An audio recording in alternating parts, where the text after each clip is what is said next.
రాత్రి నిద్ర, ఈ నిద్ర పట్టలేదనుకోండి అత్యంత ప్రమాదకరం. నిద్రాభంగం చెయ్యడం అంత పాపం లోకంలో ఇంకోటి లేదు. కాబట్టి నిద్ర పట్టేటట్టుగా ఈశ్వరుడు అనుగ్రహించి మీకు సుఖాన్ని కల్పించడం నిత్య ప్రళయం. రెండవది ఆత్యంతిక ప్రళయము అంటారు.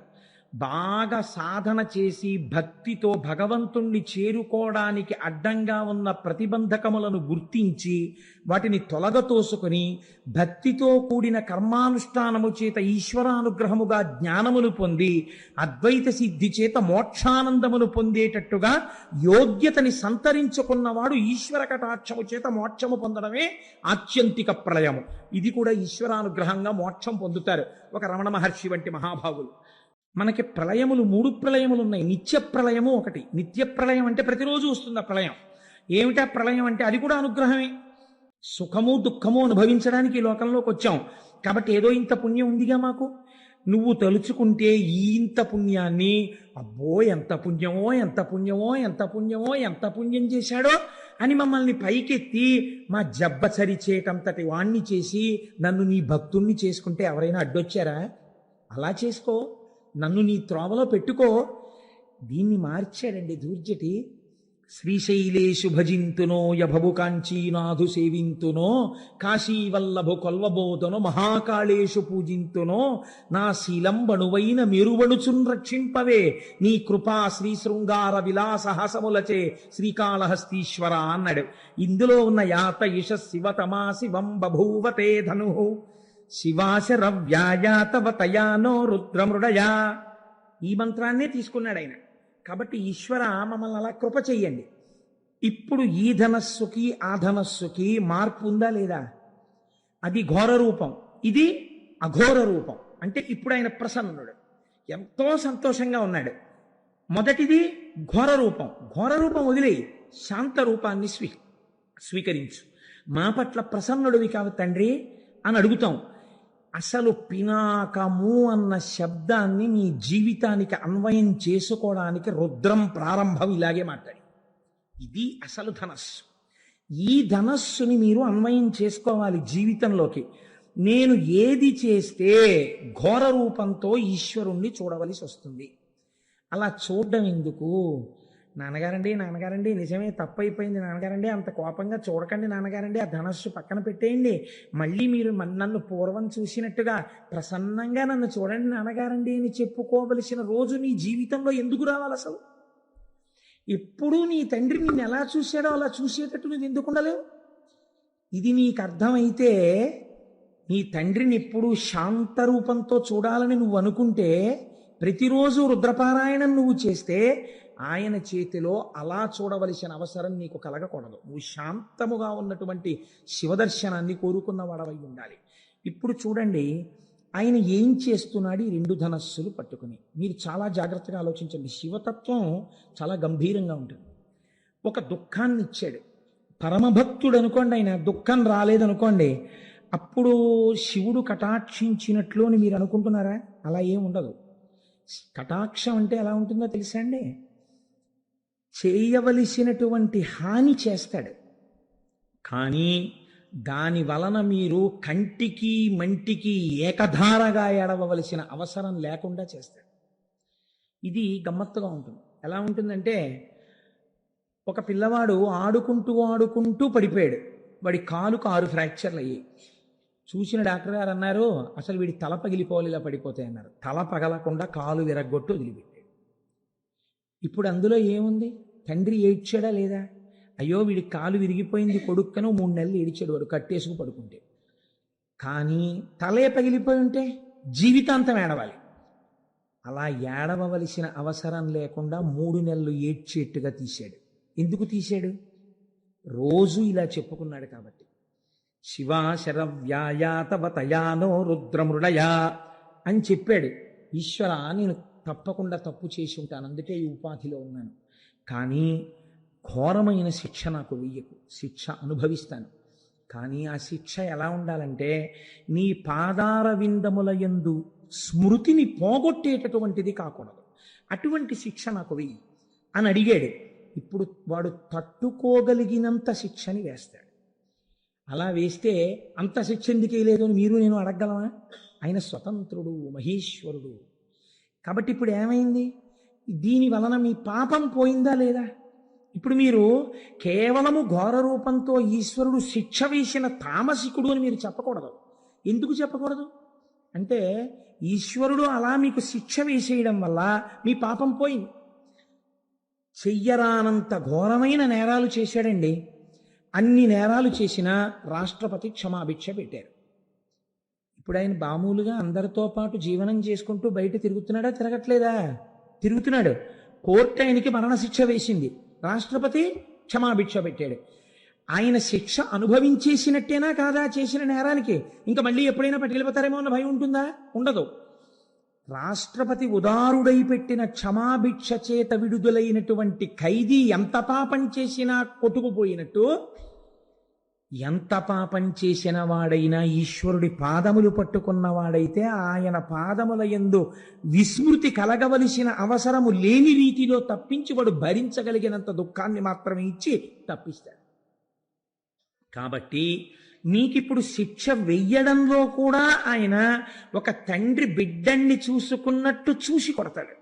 తండ్రి కొడతాడు కొడుకుని, కానీ చిన్న పిల్లవాడిని తండ్రి కొట్టడంలో ఎంత జాగ్రత్త తీసుకుని కొడతాడో తెలుసా అండి? వాడు నిలబడితే ఎక్కడ పడితే అక్కడ కొట్టడం. చెయ్యుంది కదా అని ఆ పిల్లాన్ని నెత్తి మీద అక్కడ ఏం కొట్టాడు తండ్రి. ఏది ఏది అని లెంప మీద కొడతాడు, చెంప మీద. ఎందుకని? ఇక్కడ కొడితే పిల్లవాడికి ఏం ప్రమాదం రాదు. గూబ మీద కొట్టేశాడు అనుకోండి పిల్లవాడిని, ఈయనే పరిగెత్తాలి 15 రోజులు ఇంటెన్సివ్ కేర్ యూనిట్కి. అందుకని ఏ తండ్రి తన బిడ్డడి గూబ మీద కొట్టుకోడు. ఏ తండ్రి అయినా తన బిడ్డని రక్షించి శిక్షయందు రక్ష వేసేటప్పుడు చెంప మీద మాత్రమే కొడతాడు. అది కూడా దాటిపోయాడు అనుకోండి, తండ్రి కోపం అవధులు మీరిపోయేటట్టుగా కొడుకు చేస్తే అప్పుడేమో వాడి యొక్క టెంపరితనం చేత తండ్రి చెయ్యి గూబ మీద తగులుతుందేమో, కానీ ప్రయత్నపూర్వకంగా గూబ మీద కొడతానన్న తండ్రి ఉండడు. మీరు అలా ఉండాలని అనుకుంటే ఆయన తండ్రిగా ఉండడానికి ఎప్పుడూ సిద్ధంగా ఉన్నాడు. కాబట్టి ఈశ్వర, మేము పాపం చేశాం, మీరు ఈ ధనస్సుతో మాకు కనపడద్దు, మీరు ప్రసన్నమూర్తి అయి కనపడండి. ఇప్పుడు మీరు చూడండి, శిక్ష వెయ్యడంలో కూడా ఔదార్యం ఉన్నదా లేదా? ఉన్నదనే కదా మీరు ఒప్పుకోవాలి. అసలు సనాతన ధర్మమునకున్న చాలా గొప్పతనం ఏమిటో తెలుసా అండి? మీరు చేసే పాపానికి ఫలితం ఇచ్చేవాడు ఒకడు మిమ్మల్ని భయపెట్టడానికి, మీ భయం తీయడానికి ఒకడు, ఇద్దరు ఉండరు. భయకృత్ భయనాశన. భయాన్ని సృష్టించేవాడు పరమాత్మే, భయాన్ని తీసేసేవాడు పరమాత్మ. ఇది సనాతన ధర్మమునందున్నటువంటి జీవధార. మీరు చాలా జాగ్రత్తగా చూడండి. మీకు కష్టం వచ్చిందనుకోండి, ఎవరిచ్చారండి మీకు ఈ కష్టం అని అడిగారు అనుకోండి, ఎవరిచ్చారు? భగవంతుడే ఇచ్చాడు. మీకు ఈ కష్టం తప్పిందనుకోండి, ఎవరిచ్చారు? ఈశ్వరుడే ఇచ్చాడు. ఆ కష్టాన్ని కాలంలో మీరు మర్చిపోయేటట్టుగా చేసిన కాలస్వరూపుడెవడు? ఈశ్వరుడే.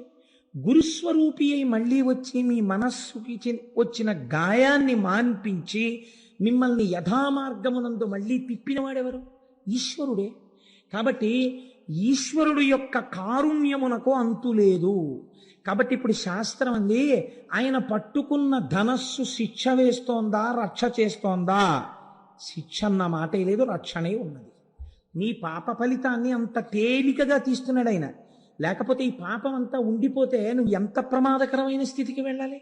అలా ఉండకుండా తీసేస్తున్నాడు. మీరు చూడండి, నేను ఇలా చెప్పానని మీరు అనుకోకండి. రేపు మీరు సుబ్రహ్మణ్యేశ్వర స్వామి ఉత్సవంలో చదువుతారు, వింటారు. సుబ్రహ్మణ్యేశ్వర స్వామి చరిత్రని ఈసారి విస్తృతంగా ఒక 3-4 రోజులు చెప్పాలి అని నేను అనుకుంటున్నాను. ఆ తర్వాత ఈశ్వరీచ్ఛ. సుబ్రహ్మణ్యేశ్వర స్వామి వారి కావడి ఎత్తడానికి మామూలు కావడి పనికిరాదు. సుబ్రహ్మణ్యుడికి ఎత్తేటటువంటి కావిడి ప్రత్యేకమైన కావిడి ఉంటుంది. ఇప్పుడు మీకు చూపించిన కావిడి తెప్పించడానికి మేము విశ్వ ప్రయత్నం చేస్తూ ఎలా తెప్పించాలో తెలియకుండా ఉండిపోయిన స్థితిలో నాకు తెలుసు, గోపాలకృష్ణ గారికి తెలుసు, దొరగారికి తెలుసు, మాకు ముగ్గురికి తెలుసు.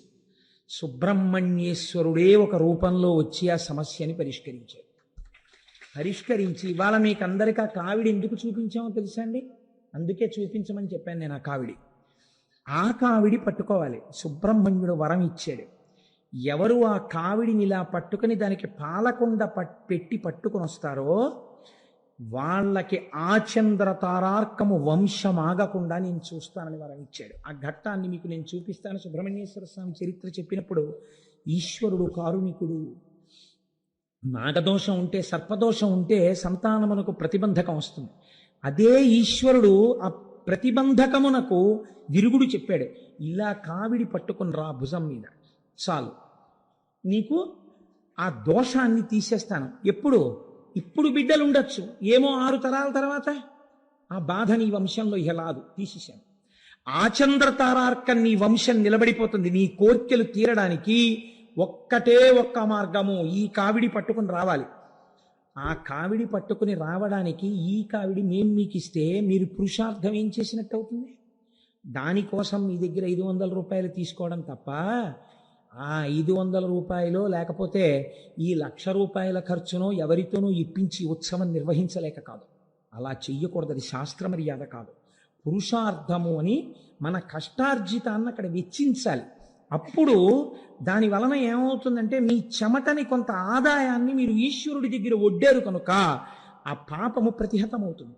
ఎంతమందికి ఇవ్వగలం దాన్ని? ఇప్పుడు ఆ తారీఖు లోపల అన్ని తయారైపోవాలి, అన్ని కావిళ్ళు. ఎన్ని కావిళ్ళు తయారు చేయగలరు? అలాగని ఎన్నో కావిళ్ళు చేసేస్తే కూర్చోబెట్టి అంత అందంగా క్రతువు ఎలా చేయగలం? అందుకని దాన్ని ఇప్పటికే దాని గురించి ఎంతో ప్రెషర్ ఉన్నా 200 మందికి మాత్రమే రెస్ట్రిక్ట్ చేయడానికి కారణం అది. కళ్యాణం వరకు ఆ రోజున వల్లీ కళ్యాణం చాలా అరుదుగా జరుగుతుంది. వల్లీ కళ్యాణం జరిగిన రోజున కూడా కేవలం స్వార్థంతో కొంతమందిని ఇందులో వెళ్ళి నిలబడిపోవడం మా కోరిక కాదు. ఎవరికి ఈ ఉత్సవంలో టిక్కెట్ ఉన్నాయో వాళ్ళందరికీ ఈశ్వరానుగ్రహం కలగడం కోసం కళ్యాణ సామాగ్రి కూడా మీ చేతులతోనే పట్టుకొని మనందరం ఈ ఉత్సవానికి ఇక్కడ ప్రదక్షిణం చేసి అయ్యప్ప స్వామికి చూపించి, పైన సుబ్రహ్మణ్యుడు ప్రతిష్ఠ అయి ఉన్నాడు, స్వామికి చూపించి వాళ్ళు వచ్చి కళ్యాణానికి సంబారాలు ఇస్తారు. ఇక్కడ దాన్ని ఎంత ప్రయోజనకరంగా చేయించగలమన్న దాని గురించి మేము ఆలోచిస్తున్నాం. ఒకవేళ 500 కట్టలేని వాళ్ళు ఉంటారు, ఏ కారణం చేతనైనా, లేదా దంపతులుగా రాలేకపోయిన వాళ్ళు ఉంటారు ఆ రోజున. వాళ్ళకి ఎలా మరి అంటే వాళ్ళ కోసమే అభిషేకం ఏర్పాటు చేశాం. అభిషేకాన్ని చూస్తూ కూర్చుంటే చాలు. ఆయన మహానుభావుడు సుబ్రహ్మణ్య మంత్రోపాసకుడు అడగగానే అంగీకరించారు. ఒక పీఠాధిపతి పరమహంస వారు వచ్చి విజయం చేసి వేదిక మీద కూర్చుని కార్యక్రమానికి ఆధ్వర్యం వహించి ఈ 200 మందికి అగ్రభాగాన వారు నడుస్తూ వారితో కలిసి నడుస్తారు వీళ్ళు. ఇది నేను ఎందుకు సమన్వయం చేసి మీకు చెప్పానంటే, కేవలం మీకు జరుగుతున్న సత్యాన్ని ఆవిష్కరించడం ఒక ప్రయోజనం. రెండవ ప్రయోజనం మీరు చూడండి, ఎప్పుడో రాబోయేటటువంటి ప్రమాదానికి మీరు ప్రయత్నపూర్వకమైనటువంటి విరుగుడు వేదములు ప్రతిపాదన చేసి ఉన్నాయి. నువ్వు ఈ కర్మ చెయ్యి, నీకు ఇబ్బంది రాదు అని మనకి చెప్తోంది శాస్త్రం. లేకపోతే అభిషేక ప్రక్రియ ఎందుకు వచ్చింది? హోమం ఎందుకు వచ్చింది? ఎందుకు వల్లీ కళ్యాణం వచ్చింది? ఎందుకు కావిడొచ్చింది? ఒక ప్రయోజనాన్ని ఇప్పుడు అన్ని వేళలా మళ్ళీ అస్తమానం శివమహాపురాణం చెప్తామా? శివమహాపురాణం చెప్తేనే సుబ్రహ్మణ్యేశ్వర స్వామి వారి చరిత్ర పూర్ణంగా వస్తుంది. పూర్ణంగా సుబ్రహ్మణ్యేశ్వర స్వామి చరిత్ర విని అనుసంధానం చేసి కళ్యాణం చేసుకోవడం ఎంత మహత్తరమైన భాగ్యం అది. సంపూర్ణ రామాయణం చెప్పి పట్టాభిషేకం అన్ని సంవత్సరాలు జరుగుతాయా? ఈశ్వరానుగ్రహం కలిగింది, 1 సంవత్సరం చేశాం. అలా పునఃపునః కాకినాడలో జరగాలనే నా కోరిక. అది నా ఉద్దేశం. నేను చెప్పాను కాబట్టి నా ఒక్కడితోటే ఆ కళ్యాణం అలాగే ఉండాలి తప్ప వేరెవరో ఏదో అలాంటివి జరగకూడదు అన్న స్వార్థం నాకు ఎన్నడూ లేదు. పునఃపునగా ఏడాదికి 10 మాటలు సంపూర్ణ రామాయణం కాకినాడలో జరిగితే సంతోషించే వాళ్ళలో ప్రథముని నేను. కాబట్టి మీరు చూడండి, శాస్త్రం అంది అందుచేత పాతి జగదిది పినాకం ఇక్కడ చెప్పింది వ్యుత్పత్తి. ఇప్పుడు ఈ ధనస్సు ఏం చేస్తోంది? ఈ ధనస్సు నీకు ఘోర రూపముతో పాప ఫలితమునిచ్చినా అఘోర రూపముతో సుఖమునిచ్చినా అది చేస్తున్నది మీ యొక్క రక్షణయే. కనుక లోకములను రక్షించగలిగినటువంటి ధనస్సు ఆ ధనస్సు. ఆ ధనస్సు దేన్ని రక్షిస్తుంది? ఒక్కరిని, ఇద్దరిని, ముగ్గురిని కాదు. ఎన్ని కోట్ల మంది ఉన్నారో, ఎన్ని బ్రహ్మాండాలున్నాయో, ఇన్ని బ్రహ్మాండములనన్నింటినీ, ఇన్ని జీవుల్ని రక్షించగలిగినటువంటి ధనస్సు ఆయన చేతి యందున్న ధనస్సు. అందుకే రుద్రం ఆ ధనస్సుని అంత స్తోత్రం చేసింది. అటువంటి ధనస్సు కలిగిన వాడా ఓ రుద్రుడా, ఆ నీ చేతిలో ఉన్నది పినాకము. అయితే మీరు ఇక్కడ ఒక్క విషయం ఆలోచించండి. ఆ పిలిచేటప్పుడు మహేశ్వర శబ్దాన్ని కానీ శివ శబ్దాన్ని కానీ తిన్నగా ప్రయోగించకుండా నమస్తే రుద్ర అంటూ రుద్ర శబ్దంతో ఎందుకు ప్రారంభం చెయ్యాలి ధనస్సుని? ధనస్సుకి రుద్ర శబ్దానికి ఏమైనా దగ్గర సంబంధం ఉందా? లేకపోతే రుద్ర సంబంధంతో ధనస్సుని ఎందుకు అన్వయం చేసింది వేదం? వేదం అంటే ఎదుర్వేదం అండి, ఎదుర్వేదమే రుద్రాధ్యాయం. అంటే రోదయతి సర్వమంతకాలే ఇది రుద్ర. రుద్రుడనగా ఎవరు?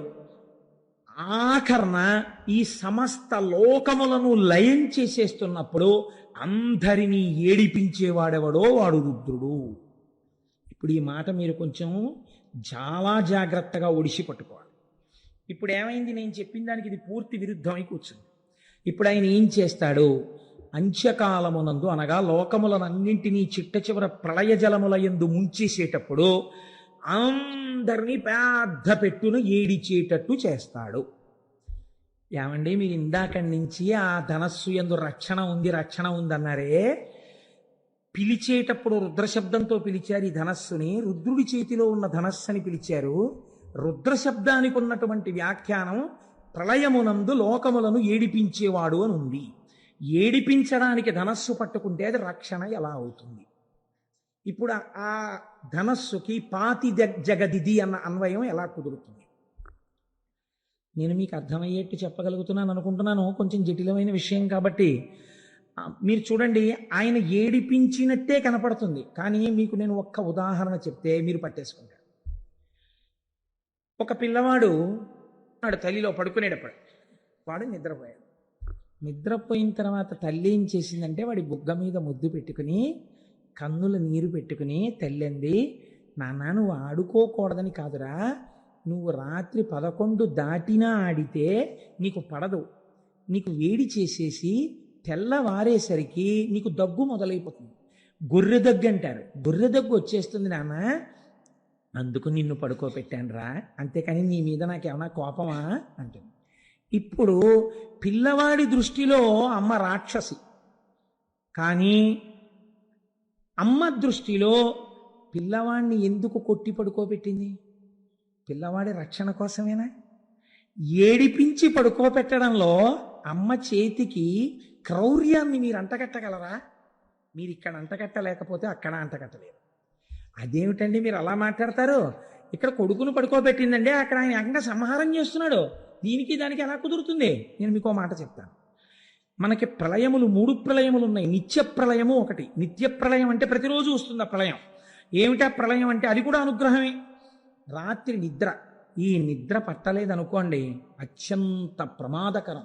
నిద్రాభంగం చెయ్యడం అంత పాపం లోకంలో ఇంకోటి లేదు. కాబట్టి నిద్ర పట్టేటట్టుగా ఈశ్వరుడు అనుగ్రహించి మీకు సుఖాన్ని కల్పించడం నిత్య ప్రళయం. రెండవది ఆత్యంతిక ప్రళయము అంటారు. బాగా సాధన చేసి భక్తితో భగవంతుణ్ణి చేరుకోవడానికి అడ్డంగా ఉన్న ప్రతిబంధకములను గుర్తించి వాటిని తొలగతోసుకొని భక్తితో కూడిన కర్మానుష్ఠానము చేత ఈశ్వరానుగ్రహముగా జ్ఞానమును పొంది అద్వైత సిద్ధి చేత మోక్షానందమును పొందేటట్టుగా యోగ్యతని సంతరించుకున్నవాడు ఈశ్వర కటాక్షము చేత మోక్షము పొందడమే ఆత్యంతిక ప్రళయము. ఇది కూడా ఈశ్వరానుగ్రహంగా మోక్షం పొందుతారు ఒక రమణ మహర్షి వంటి మహాభావులు. మీరు చూడండి, అది ఆత్యంతిక ప్రళయం. మూడవది మహాప్రళయము అంటారు. ఆత్యంతిక ప్రళయంలో ఒక్కొక్క మెట్టు ఎక్కి వెళ్ళిపోయారు అందరూ. అందుకే మన వాళ్ళు పూర్వం కైలాసపాళి ఆడించేవారు. కైలాసపాళి ఓ 10 మంది పిల్లలు కలిసి మొదలు పెడతారు, 9 మంది పండిపోతారు, ఒక్కడే ఉండిపోతాడు, వాడు ఒక్కడు పండడు. అప్పుడు వాడు అలా దేవతల్లో తిరుగుతూ ఉంటాడు, కానీ వాడు విరాట్ పురుషుల్లోకి వెళ్ళడు. వెళ్ళకపోతే వాడిని ఏం చేసేవారంటే, వీడు కూడా పండిపోయినట్టే అని చెప్పేసి వాడు 4 వేసినా సరే ఇటు 2 గళ్ళు, ఇటు 3, ఇటు 4 లెక్క మార్చేసేవారు. లెక్క మార్చేసి 4 అంటే అసలు అప్పటి వరకు 1, 2, 3, 4. ఇప్పుడు వీడు ఒక్కడు పంజాలు వేసుకుంటూ కూర్చోవడం వాడికి అప్పటికే పట్టలేదు ఆ 3. అప్పుడు ఏం చేస్తారంటే 1, 2, 3, 4 ఆఖరిని ఇలా నప్పేచ్చి పర్వాలేదు నువ్వు పండిపోయావు అంటే ఆ పిల్లాడు సంతోషంగా చేతులు కొట్టుకుంటూ వెళ్ళిపోతాడు. అలా ఈశ్వరుణ్ణి తమంత తాము పొందలేని వాళ్ళని ఈశ్వరుడే పొందుతాడు. అప్పుడు కూడా వాళ్ళు ఏమంటారంటే ఇలా ఉండిపోతాం అని ఏడుస్తూ ఉంటారు జీవబుద్ధితోటి. తప్పు నాన్న, అందరూ పొందేశారు, మీరు ఉండిపోయారు, మిమ్మల్ని నేనే పొందేస్తానని మైనపు ముద్ద నల్లపూసల్లో తిరిగి తనే పుచ్చేసుకున్నట్టు జీవుల్ని తానే పొందేస్తాడు. వాళ్ళు ఏడుస్తున్నా వాళ్ళకి సిద్ధిని ఇచ్చేస్తాడు. ఇప్పుడు ఆ మహాప్రళయాన్ని జీవులు ఏడుస్తున్నా వాళ్ళు రోధిస్తున్నా తాను పొందడం రక్షణ హేతు అంటారా, తామసంతో కూడుకున్నటువంటి సంహార ప్రక్రియ అని మీరు పిలుస్తారా? ఇప్పుడు అలా చేసినటువంటి రుద్రుడి చేతి ధనస్సు సాత్వికమైనది, లోకరక్షణ హేతు అని నేను అంటాను, కాదని మీరు అనగలరా? కనుక ఇప్పుడు అది ఏమైంది? లోకములను ఏడిపించేటటువంటి వాడంటే వీడి మూర్ఖత్వం చేత ఇంకా ఇలా ఉంటానంటున్నాడు. యుగమైపోయింది, నీకు ఇంత సమయం ఇచ్చినా పొందలేకపోయావు, నేనే నిన్ను పొందేస్తానని పొందేశాడు పరమాత్మ. అది కూడా ఆయన యొక్క అనుగ్రహము. కాబట్టి ఇప్పుడు ఏమైంది? రోదయతి సర్వమంతకాలే ఇది రుద్రః రుత్యా ధర్మానవ లోకయతి ప్రాపయతీతివా రుద్రః. ఇది ఒక చిత్రమైనటువంటి మాట. వేదము శబ్ద ప్రమాణమై మనకి ధర్మాన్ని బోధ చేస్తోంది. వేదం అంతా ఏం బోధ చేస్తుంది అంటే ధర్మమే. అందుకే వేదము మారితే దేనిగా మారింది అంటే రామాయణంలో చెప్పారు, వేద వేద్యే పరే పుంసీ జాతే దశరథాత్మజే వేద ప్రచేత సాదాసీత్ సాక్షాత్ రామాయణాత్మన. వేదము ధర్మమే కాబట్టి వేదము రాశీభూతమైనటువంటి ధర్మాన్ని నేర్పే కావ్యముగా రామాయణంగా వచ్చింది. ధర్మమే రాశీభూతమైనటువంటి భగవానుడు రామో విగ్రహవాన్ ధర్మగా రాముడిగా వచ్చాడు. ఇప్పుడు వేదం నీకేం చెప్తుంది? ధర్మమే చెప్తుంది. నువ్వు ఇలా ఉండు, ఇలా ప్రవర్తించు, ఇదే మాట చెప్తుంటుంది వేదం. ఈ ధర్మాన్ని ఎలా చెప్తుంది వేదం అంటే మీకు సూక్ష్మంగా ఒక మాట చెప్తారు పెద్దలు. ఏమంటారంటే, అంటే ఇప్పుడంటే లోకంలో కొంచెం ఆ మాటలు లుప్తమైపోతున్నాయి. పూర్వకాలంలో పెద్దలు ఎవరి దగ్గరికైనా మనం వెడితే, నాయన నీ ఇష్టాపూర్తములు జరుగుచున్నవా అని అడిగేవారు. ఇది సాధారణంగా గురువులు శిష్యుడు ఒక నెలలో 2 నెలల్లో కనపడితే గురువు శిష్యుడిని అడుగుతాడు, ఏమయ్యా నీ ఇష్టాపూర్తములు నడుస్తున్నాయా అని అడుగుతాడు. ఇష్టాపూర్తములు నడుస్తున్నాయా అంటే ఏమిటండి అంటాం మనం. ఇష్టాపూర్తములు అంటే ఏమిటో తెలుసా అండి? 2. ఒకటి, మీకు కాయికమైన శక్తి ఉంటుంది, అంటే శరీరమునందు కొంత శక్తి. ఈ శక్తితో ఏం చెయ్యమని శాస్త్రం చెప్పిందంటే మీరు ఈశ్వర సేవ చెయ్యమని చెప్పింది. నేను ఆర్టీసీలో పనిచేసే ఒక గౌరవప్రదమైన ఉద్యోగి వెంకటనగర్ శివాలయంలో చీపురు పట్టుకు తుడుస్తూ ఉంటారు, నేను చూస్తూ ఉంటాను. అప్పర్ చేసేవారు. ఇది మీకు ఎదర శివమహాపురాణంలో వస్తుంది, ప్రియ పురాణంలోంచి. మీ శరీరములో ఉన్న బలం బతికున్న దగ్గర నుంచి చచ్చిపోయే వరకు నా వాళ్ళనుకున్న మీ వాళ్ళ కోసమే కాదు, ఏదో ఒక సేవకు ఉపయోగపడాలి. ఈశ్వరుడి యొక్క వాహనం వెళ్ళిపోతుంటే మీరు వెళ్ళి అడగాలి. వాళ్ళు చీ అన్నా పర్వాలేదు, అయ్యా ఒక్కసారి వహిస్తానని అడగాలి. వాళ్ళు ఇస్తే వెంటనే భుజాన్ని పట్టాలి. శరీరము దానికి ఉపయోగపడాలి. మీరు ఎక్కడికైనా వెడితే ఓసారి దేవాలయాన్ని తుడవాలి. మీరు ఎదర భస్మ గురించి చెప్పినప్పుడు బ్రహ్మోత్తర ఖండంలో విందురు కానీ, స్కాంద పురాణం బ్రహ్మోత్తర ఖండంలోంచి అనుసంధానం చేస్తాను, అక్కడ విందురు కానీ.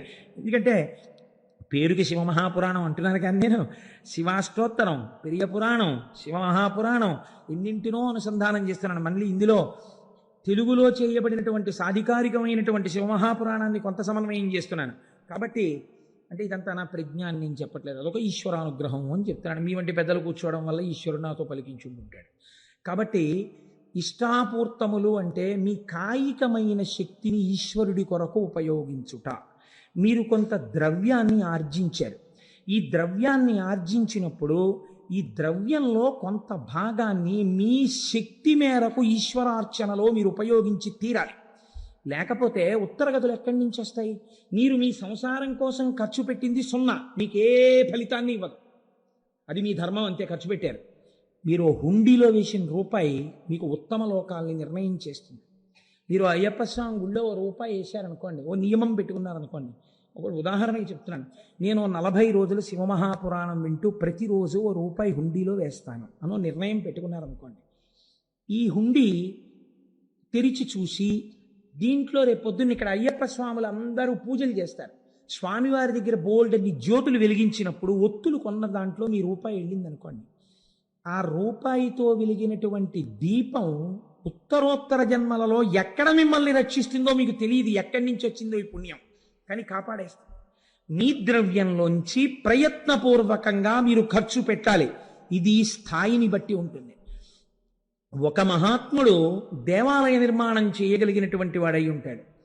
వేరొక మహాత్ముడు ₹1 హుండీలో వేయగలిగిన వాడై ఉంటాడు. వేరొక మహాత్ముడు ఏదో ఒక సేవకి కొంత డబ్బు కట్టి సేవ చేసుకోగలిగిన వాడై ఉంటాడు. దీన్ని ఇష్ట అంటారు. అంటే ద్రవ్యమును, కాయికమైనటువంటి శక్తిని ఈశ్వరుని యొక్క అనుగ్రహము కొరకు వెచ్చించుట. ఇది చేస్తున్నావా? గురువు శిష్యుణ్ణి అడుగుతాడు, నీ ద్రవ్యం దాచేసుకోవడమేనా, నువ్వు కూడా అలా ఖర్చు పెడుతున్నావా? అందుకే గురువుగారు ఫ్రీగా కూర్చోకూడదు పూజకి. ఎప్పుడు చెప్పిన గురువుగారు కూడా డబ్బు కట్టాలి. లేకపోతే ఇంకెందుకు ఆ గురువు బరువు?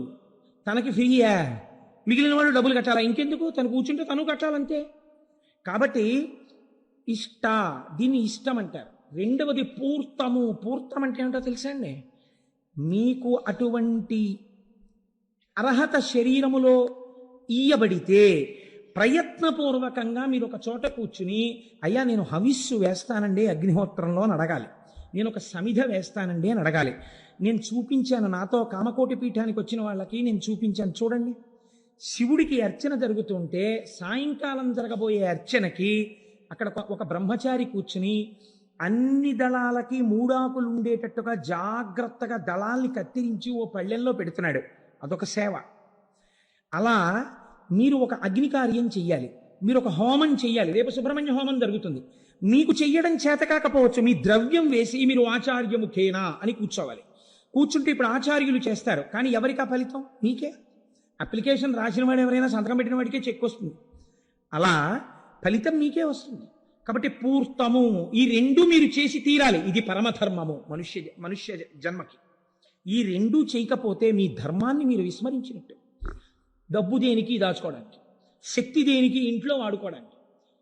ఇంకా ఎక్కువైపోయి డాక్టర్ గారు చాలా ఎక్కువైపోతుంది నీలో శక్తి అంటే మార్నింగ్ వాక్ ప్రయత్నపూర్వకంగా రోడ్ల మీద బడి తిరిగి తగ్గించుకోవడానికి. అంటే నేను తిరిగే వాళ్ళందరినీ తప్పు పట్టట్లేదు, వాళ్ళు మహాత్ములై ఉండి ఉండవచ్చు. వాళ్ళని నేను ఒకవేళ వాళ్ళు ఏమో ఎటువంటి భావనతో చేస్తున్నారో అది నేను తప్పు పట్టి మాట్లాడటలేదు. కనుక ఇష్టాపూర్తములు ఈ 2 చేయవలెను. ఈ 2 ధర్మ మార్గము వైపుకి మీ మనస్సుని, శరీరాన్ని తిప్పుకోవడానికి మీరు ఉపయోగించుకుంటారు. It is a self check.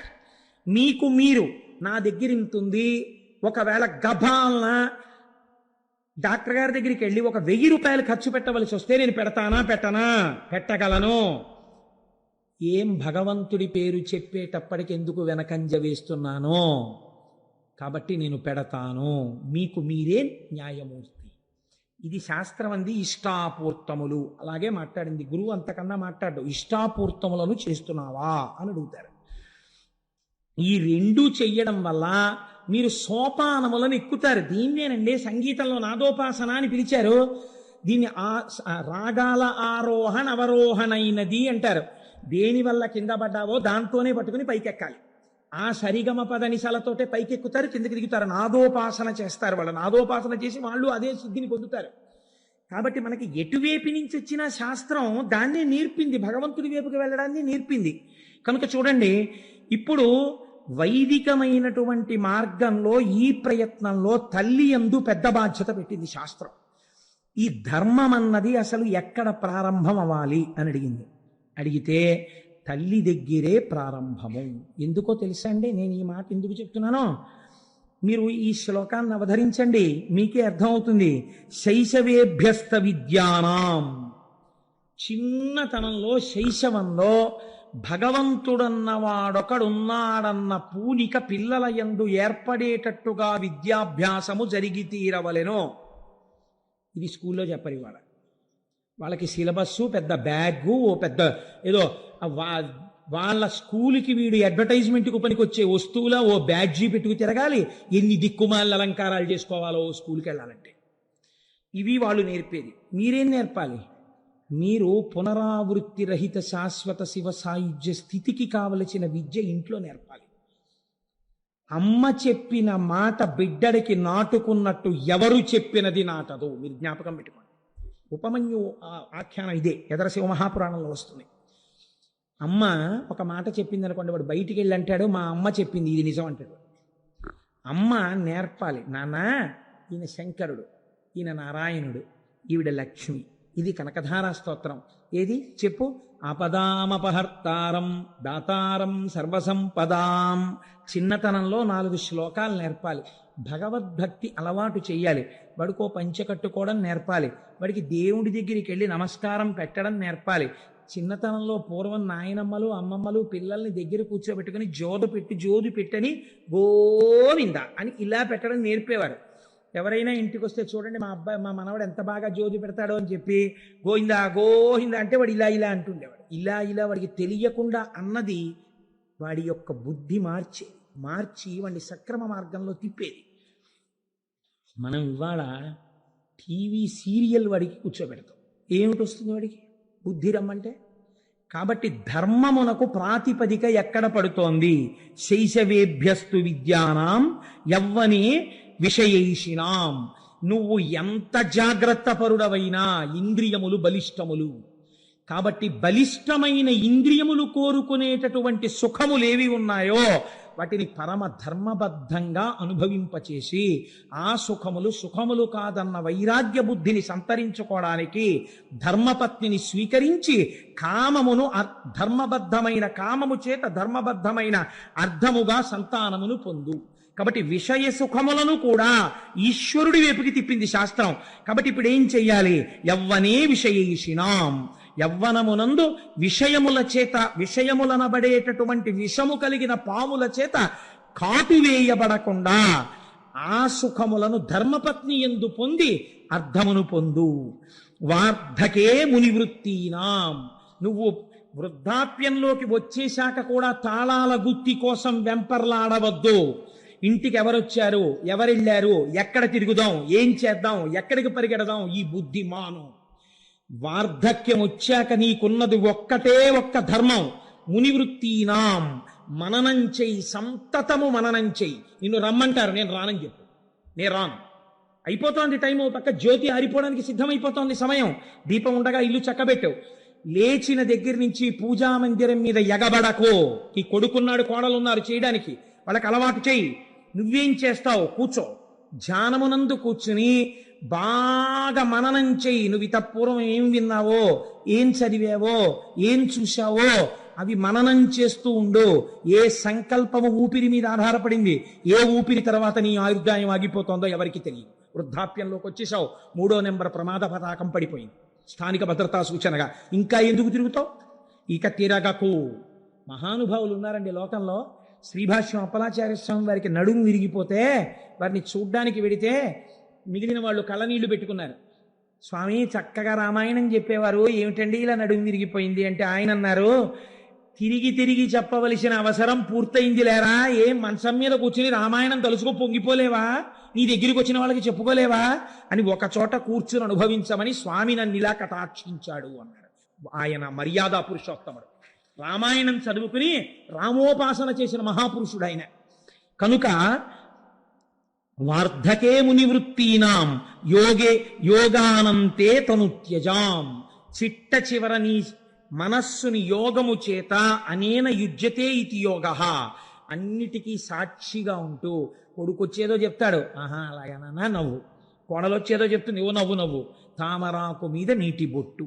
నువ్వు అలా హాయిగా ఉండగా శరీరము నుంచి ప్రాణోత్క్రమణం జరుగుతోంది. ఏమీ హడావిడక్కర్లేదు. అవుతుందని చెప్పారు పెద్దలు, ఎన్ని మాటలు వినలేరు, ఎంతమంది వెళ్ళిపోలేదు.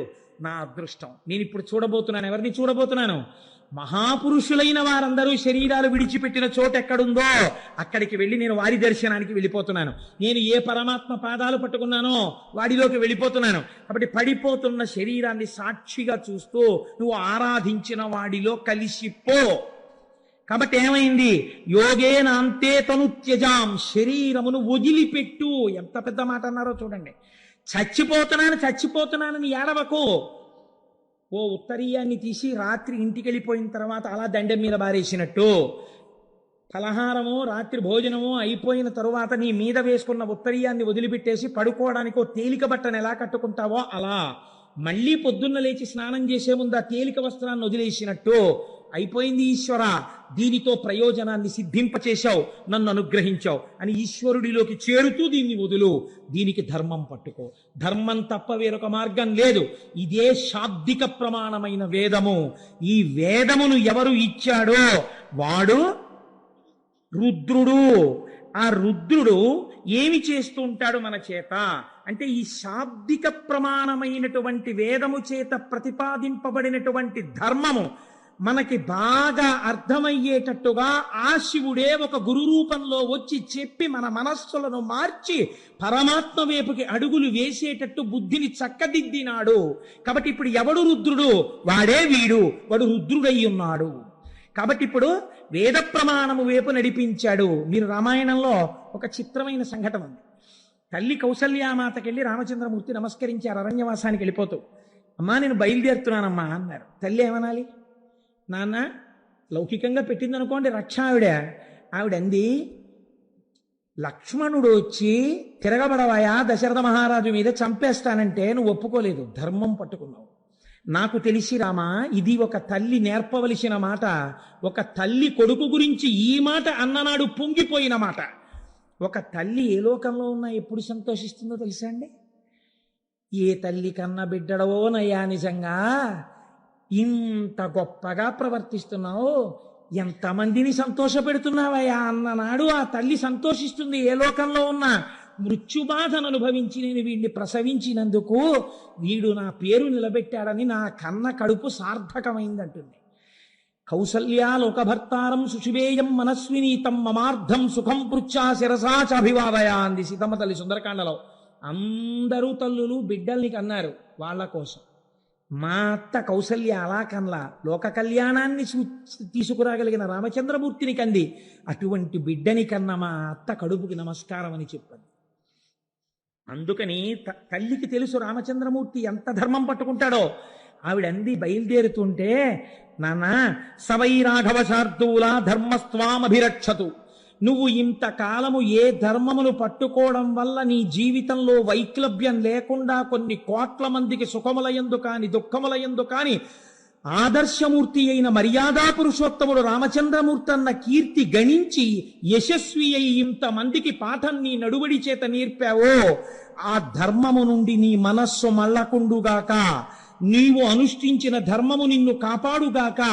నాన్న నువ్వు ధర్మము తప్పకో, ఆ ధర్మము నిన్ను కాపాడుతుంది. ఇది నేను నీకు చేస్తున్న ఆశీర్వచనం అంది కౌసల్య. రామాయణం నేర్పింది మనకి బిడ్డలకి తల్లి ఏం నేర్పాలో.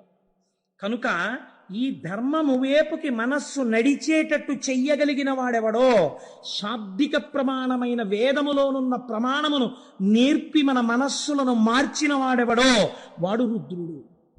వాడి చేత పట్టుకున్న పినాకమది, దాని వింటి నారి శబ్దములే వేదములు. కాబట్టి ఇప్పుడు ఆ శాబ్దిక ప్రమాణములే వేదములు. ఆ వేదము మనల్ని ధర్మ మార్గంలో నడిపించడానికి వచ్చింది. ఆశ నీ ప్రయత్నం అక్కర్లేదు, వెంబడబడి తిరుగుతుందండి ఆశ. మిమ్మల్ని ఎలా పట్టుకులాగి, అందుకే ఆశా పాశము అన్నారు దాన్ని. తాడేసి లాగేసినట్టు లాగేస్తుంది ముందుకు వెళ్లకుండా. ఆశ ఎంత దారుణంగా ఉంటుందో ప్రమాచార్య స్వామి మాట చెప్తుండేవారు. ఒక దరిద్రుడికి మామిడి పండు తినాలనిపించింది. ఎంత చిత్రంగా ఉంటాయో చూడండి. ఆఖరికి రాక రాక మామిడి పళ్ళ సీజన్ వచ్చింది. ఎవడిస్తాడు వాడికి మామిడి పండు? ఎవడో ఒక మహానుభావుడు చూసి, అయ్యో పాపం వీడికి మామిడి పండు తినాలనిలా ఉంది, ఎప్పుడు మామిడి పళ్ళు అందరూ తినే చోటుకి వెళ్ళి కూర్చుని అలా చూస్తూ ఉంటాడు, చొంగ కారుస్తూ ఉంటాడు. ఓ పెద్ద మామిడి పండు ఇచ్చాడు. ఇప్పుడు ఆయన ఆ మామిడి పండుని చేత్తో పట్టుకుని పెద్ద ఆలోచన చేశాడు. అంటే మనుష్యులకి సహజంగా ఎలా ఉంటుందో చూడండి ప్రకృతి. నాకు దొరక్క దొరికింది మామిడి పండు. ఇంటి దగ్గర భార్య ఉంది, 2 బిడ్డలు ఉన్నారు. భార్యకి 2 బిడ్డలకి నాకు నలుగురికి కలిపి ఒక్క మామిడి పండు తినడానికి సరిపోదు. పోన్లే పంచుకు తిందామంటే ఇంతంత ముక్కలు వస్తాయి. ఇలా అబ్బా ఎంతో బాగుందో అనేటప్పటికి అయిపోయింది. కాబట్టి ఈ సంవత్సరానికి నేను ఒక్కడినే తింటాను. వచ్చే సంవత్సరానికి ఎలాగో అలా కష్టపడి భార్యా బిడ్డలకు కూడా మామిడి పళ్ళు ఏర్పాటు చేస్తాను. చూడండి ఎంత చిత్రంగా ఉంటుందో. తను తినాలన్న దగ్గర భార్యా బిడ్డల్ని కూడా పక్కన పెట్టగలిగాడు. ఇప్పుడు తినచ్చు కదా పోనీ ఒక్కడు. ఇన్నాళ్ళు వీడు పాపం ఎప్పుడు పాపం ఏం తింటాడండి, పిచ్చాడు, దరిద్రుడు అనేవారు నన్ను. 10 మంది చూస్తూ ఉండగా నేను ఈ మామిడి పండు తినాలి. వస్తే అందరూ నన్ను చూసి, అబ్బో ఆయన మామిడి పండు తింటున్నాడండి, ఎంత మంచి మామిడి పండు, ఎక్కడ కొన్నాడో పరకంటే ఈయనకి ఏదో ఐశ్వర్యం వచ్చింది అనుకోవాలి. కాబట్టి నేను ఇప్పుడు ఈ మామిడి పండుని అందరూ చూస్తూ ఉండగా తింటాను అని ఒక అరుగెక్కి కూర్చుని బాగా జనం వచ్చే వరకు చూశాడు. అందరూ వచ్చే వరకు మామిడి పండు ఇలా ఇలా తిప్పాడు. నిజంగానే ఆశ్చర్యం వేసింది అందరికీ, ఏమిటి ఇంత మామిడి పండు ఉంది వీడి చేతిలో. ఇప్పుడు అందరూ చూస్తుండగా తిందామని ఆ మామిడి పండుని ఇలా కొరికి అన్నాడు. అది చేతిలోంచి జారి కిందనున్న బురదలో పడింది. ఎంత అక్కడున్నాడో అంత కిందకి వెళ్ళాడు. ఇప్పుడు ఆ మామిడి పండుని వదలలేడు. తీసి కడిగైనా తినేద్దామని ఉంది. తీసి కడిగితే వీళ్ళందరూ ఏమనుకుంటారు? ఇప్పుడు ఎవరు చూడాలనుకున్నవాడో వాళ్ళే ప్రతిబంధకం అయ్యారు. తీసి కడగడమా, ఇలా ఊరుకోవడమా? గట్టిగా చెంచాడు రసం తాగలేదే, పండు పడిపోయింది కింద, ఏం చేయడం అని ఆలోచిస్తున్నాడు. పంది వచ్చి ఎత్తుకుపోయి అయిపోయింది మామిడి. ఆ వచ్చే సంవత్సరానికి మళ్ళీ దొరికితేను. ఇంత ఆశాపాశములు, ఇది ఒక దృష్టాంతం. ఇలాంటి ఆశాపాశాల్లో మనం ఎన్నింటితో తిరుగుతున్నాం మీరు చూడండి. సాధారణంగా ఒక మాట వినపడుతుంటుంది మనకి ఇళ్లల్లో. ఎక్కడికైనా వెళ్ళినప్పుడు వాళ్ళ ఇంటికి ఫంక్షన్కి వెళ్తున్నాం కదా, అదేంటి ఇలా పెడితే ఏం బాగుంటుంది, ఈ చీర కట్టుకోనా బాబాయ్, వాళ్ళ మీద ఎందుకు, ఈ ఈ ఈ ప్యాంట్ వేసుకోనా అంటే నా మీదే కదా, ఈ ప్యాంట్ వేసుకోనా, ఈ షర్ట్ వేసుకోనా, ఇలా బెల్ట్ పెట్టుకోనా, ఇలా టక్ చేసుకోనా, ఇలా స్ప్రే కొట్టుకోనా, అదేంటి మంచి గాడీ డిజైన్ ఉన్న షర్ట్ వేసుకోనా, ప్లెయిన్ షర్ట్ బాగుంటుందా, ఆయన ఫుల్ హ్యాండ్స్ వేసుకోనా, హాఫ్ హ్యాండ్స్ వేసుకోనా, ఇన్ని అడుగుతాడు. బ్రాస్లెట్ చెస్ట్లో ఉందా, లాకర్లో ఉందా, ఇంట్లో ఉందా, ఓసారి పెట్టుకోనా. బ్రాస్లెట్ పెట్టుకుని ఫుల్ హ్యాండ్స్ వేసుకుంటే కనపడుతుందా, హాఫ్ హ్యాండ్స్ వేసుకుని బ్రాస్లెట్ వేసుకోనా. ఎన్ని దిక్కుమాల ఆలోచనండి. దీనికి ట్రైనింగ్ కావాలండి మీకు ఎవడైనా వచ్చి చెప్పాలండి, నేర్పాలా? సహజంగా వస్తాయి. ధర్మం వైపుకి అడుగు పడాలంటే ఈశ్వరానుగ్రహం ఉండాలి. నా ప్రవర్తన ధార్మికంగా ఉందా అని చూసుకోవడానికి మీకు లోపల కలేజా రావాలి. ఆ కలేజాకి, అటువంటి ధార్మిక ప్రవర్తనకి ఈశ్వరానుగ్రహం కావాలి. అలాంటి అనుగ్రహం ఇచ్చి నడిపించేవాడెవడో వాడు రుద్రుడు. ఇప్పుడు నాకు అక్కర్లేదనేవాడు ఎవడైనా ఉంటే నాకు చూపించండి రుద్రుణ్ణి. నమస్తే రుద్రమన్యవ ఉతోత ఇషవే నమః. నీ కోపం వస్తే ఇన్ని భ్రష్టత్వాలు వస్తాయి. అందుకని వద్దా, ఆ ధనస్సు వద్దు, ఈ ధనస్సు పట్టుకో, ఇది అందుకని పినాకి అని పిలిచింది శాస్త్రం ఆయన్ని. కాబట్టి ఇప్పుడు చూడండి అంటున్నారు రుత్, రుద్ర శబ్దములో రుత్ అన్న మాట ఉంది. ఈ రుత్ తాం భక్తేభ్యో ద్రావయతి. రుత్ అంటే ప్రతిబంధకము, అడ్డము. ఒక అడ్డం ఉంది. ఈ అడ్డం ఉండడం వల్ల వాడు ఈశ్వరుణ్ణి చేరలేకపోతున్నాడు. చేరలేక మనస్సు నిలబట్టలేదు, ఈశ్వరాభిముఖం కావట్లేదు. ఈశ్వరుణ్ణి గట్టిగా పట్టుకున్నాడు. రోషీరోయదు కామినీ జనుల తారుణ్యోరు సౌఖ్యంబులన్ బాసీబాయుధ పుత్రమిత్రధన సంపద్భ్రాంతి వంఛాలతల్ కోశీకోయదు నమనంబకట నీకున్ ప్రీతిగా సత్క్రియలు చేసి చేయదు దీని తుళ్ళన చవే శ్రీకాళహస్తీశ్వర అన్నాడు దుర్జటి. ఉన్నదున్నట్టు చెప్పుకున్నాడు కాబట్టి మహాపురుషుడు. కాబట్టి చూడండి, ఎవరు భగవంతుణ్ణి నిజంగా కోరుకుని, ఈశ్వర నేను ఈ కోరికల వల్ల, ఈ కారణాల వల్ల నిన్ను పొందలేకపోతున్నాను, వీటి మీద నా మనస్సు మరల్చు అని వెళ్ళి నిజాయితీతో చెప్పుకున్నాడో ఈశ్వరుడికి, ఆ నిజాయితీకి పొంగిపోయి తీసేస్తాడంతే ఆ ప్రతిబంధకాన్ని. అమ్మా నాకు చదవాలనే ఉందమ్మా, కానీ రాత్రి 10 అయ్యేటప్పటికీ నాకు నిద్ర వచ్చేస్తోందమ్మా, కాసేపు అమ్మా నువ్వు కూడా నా పక్కన కూర్చుని నాకు 10 అయ్యేటప్పటికి నిద్ర వచ్చేసేయకుండా నాకు ఇలా కళ్ళు పడిపోతుంటే ఒక్కసారి నన్ను కొట్టి నాకు ఒక్క 20 నిమిషాలు ఏమైనా మంచి మాటలు చెప్పావా, నేను మళ్ళీ 11 వరకు 11:30 వరకు చదువుకోగలను. అమ్మ నాతో పాటు కూర్చోవా అంది పిల్ల. కూర్చోవలసిన అవసరం తల్లికి ఏంటి? 9ంటికి హాయిగా పడుకోగలదు తల్లి. అలాగే నాన్న కూర్చుంటానండి. ఎవరి కోసం కూర్చుంది? 10 వరకు పనున్నా లేకపోయినా రేపు చెయ్యబోయే కూరకి వాళ్ళే కూర తరుక్కుని ఏదో పని చేసుకుంటూ కూర్చుంది. 10 అయింది. పిల్ల చదువుకుంటున్న గదిలోకి వచ్చింది. ఇలా కునిక్కుపాట్లు పడుతున్నాను. లేపి ఓ గుక్కెడు టీయో కాఫీయో పాలో ఇచ్చి, కాసేపు నాన్న మీ నాన్నగారు ఎంత సంతోషపడిపోతారో, నీకు మంచి ర్యాంక్ వస్తే నాన్నగారు ఏమన్నారో తెలుసా, తల్లిగాడు తెల్లగా ఉంటాడు, వాడికి నేను 2 జతల గాజులు చేయిస్తాను, నా తల్లి 2 జతల గాజులు వేయించుకుంటే దాని రంగు మీద గాజులు అందమే కనపడదు, నా తల్లి బంగారం కన్నా గొప్పది అని మీ నాన్నగారు మురిసిపోతారు. మీ నాన్నగారు నీ చేతులకి 2 జతల గాజులు తెచ్చినప్పుడు ఎంత పొంగిపోవాలి. మరి నువ్వు కష్టపడి చదవద్దు? చదవాలి కదా నాన్న, నువ్వు 11:30 వరకు చదవ. అమ్మా ఇంకా నువ్వు 20 నిమిషాలు కూడా అక్కర్లేదు, ఇంకో 15 నిమిషాలు వేస్ట్, నువ్వు పడుకో, నేను చదువుకుంటానని చదివేసుకుంది. అమ్మ ఏం చేసింది? ఏది లక్ష్యమును చేరడానికి ప్రతిబంధకమో దాన్ని తీసేసింది. మీకు ఈశ్వరుణ్ణి చేరడానికి ఏది ప్రతిబంధకమో, నమస్తే రుద్రమన్యవ ఉతోత ఇషవే నమః అని అభిషేకం చేస్తే, పారాయణ చేస్తే రుద్రాన్ని, శివాష్టోత్తరం చదివితే ఆయన ఆ ప్రతిబంధకాన్ని తీసేస్తారు. ఇది రుద్రః, ఇది రక్షణ కలిగినటువంటి. అందుకని నమస్తే రుద్రమన్యవ అంటూ వెళ్ళి ఆ చేతిలో ధనస్సును రుద్రశబ్దంతో కలపడం వెనకాల కారణం అది. ఇప్పుడు రోదయతి శత్రువున్ రుద్రః, ఇప్పటి వరకు మిమ్మల్ని ఏడిపించిన వారు లేదా లోకమునకు శత్రువులైన వాళ్ళు, అంటే ఈశ్వరుడు ప్రతిపాదించినటువంటి ధర్మమునకు విరుద్ధమైన మార్గములో ప్రవర్తించనమునందు మమేకమైన వారు, అటువంటి వారిని ఏడిపించేవాడు. అంటే మాకు ఒంట్లో బలం ఉంది కదా అని తిరిగారు రాక్షసులు, అంటే ఈశ్వర మార్గమును విస్మరించిన వారు, వాళ్ళని మట్టు పెట్టగలిగిన వాడు, వాళ్ళని ఏడిపించగలిగిన వాడు. రుదం రోదనం ద్రావయతీతివా రుద్రః. నీకు అపారమైనటువంటి దుఃఖం ఉంది ఒక కారణం చేత, అది ఏదైనా కారణం కావచ్చు. ఇప్పుడు మీరు ఒక్కటి మాత్రం వేదాంతంలో జ్ఞాపకం పెట్టుకోండి, చేసిన పాపమునకు ఏడవవలసినదే ఎవడైనా. అది ఆ ఏడుపు ఎలా ఉంటుంది అంటే, మీకు బాగా ఏ వస్తువు ప్రీతిపాత్రమైతే ఆ వస్తువు జోలికి వెడితే బాగా ఏడవగలరు. అంటే పెద్ద పాపం ఉందనుకోండి, చాలా కాలం ఏడిపించాలంటే వస్తువు జోలికి వెళ్ళాలి కదండి. ఈశ్వరానుగ్రహం బాగా ఉందనుకోండి, శాశ్వతంగా దూరం చేయకుండా మీ కళ్ళ ముందే ఉంచి మీకు లేనిది చెయ్యొచ్చు ఒక్కొక్కసారి. ఇలా కూడా జరుగుతుంటుంది లోకంలో. చిత్రం ఎలా చెప్పండి? తన కొడుకే ఫోన్ చేశాడు. ఏం నాన్న బాగున్నావా అన్నాడు. నాన్నగారండి ఏం చేస్తున్నారండి అన్నాడు కొడుకో. ఏం చేస్తున్నానా? భోజనం చేస్తున్నాను రా అన్నాడు. నాన్నగారండి ఏం వండింది అమ్మ ఇవాళ అన్నాడు. అమ్మ వంకాయ అల్లం కారం పెట్టి వండిందిరా, ఎంత బాగుందో అన్నాడు. నాన్నగారండి మాకు ఇక్కడ పెడతారండి హాస్టల్లో గడ్డి, మీరు అక్కడ చెప్తుంటే నా నోరు ఊరిపోతుంది నాన్నగారండి అన్నాడు. ఇక్కడ కొడుకు తండ్రి యొక్క కందుల వెంట నీళ్లు కారి ఇంకా వెయ్యకే ఆ కూర అన్నాడు. ఎందుకన్నాడు? కొడుకు తనతో కలిసి ఆ కూర తినలేకపోయింది అన్నారు. శంకరుడు ధనస్సు పట్టుకుంటే ఇంత స్తోత్రమా, వేదంలో ఇన్ని మంత్రాలు రావడమా, ఎందుకు రావాలి అని అడిగారు. అడిగితే కారణం చెప్పారు. పినాకః త్రిపుర దహన కాలే శరజ్వాలా జాలైర్నాకం పిహితవాన్ పినాకః తదా మీరు ధనుస్త్వాత్.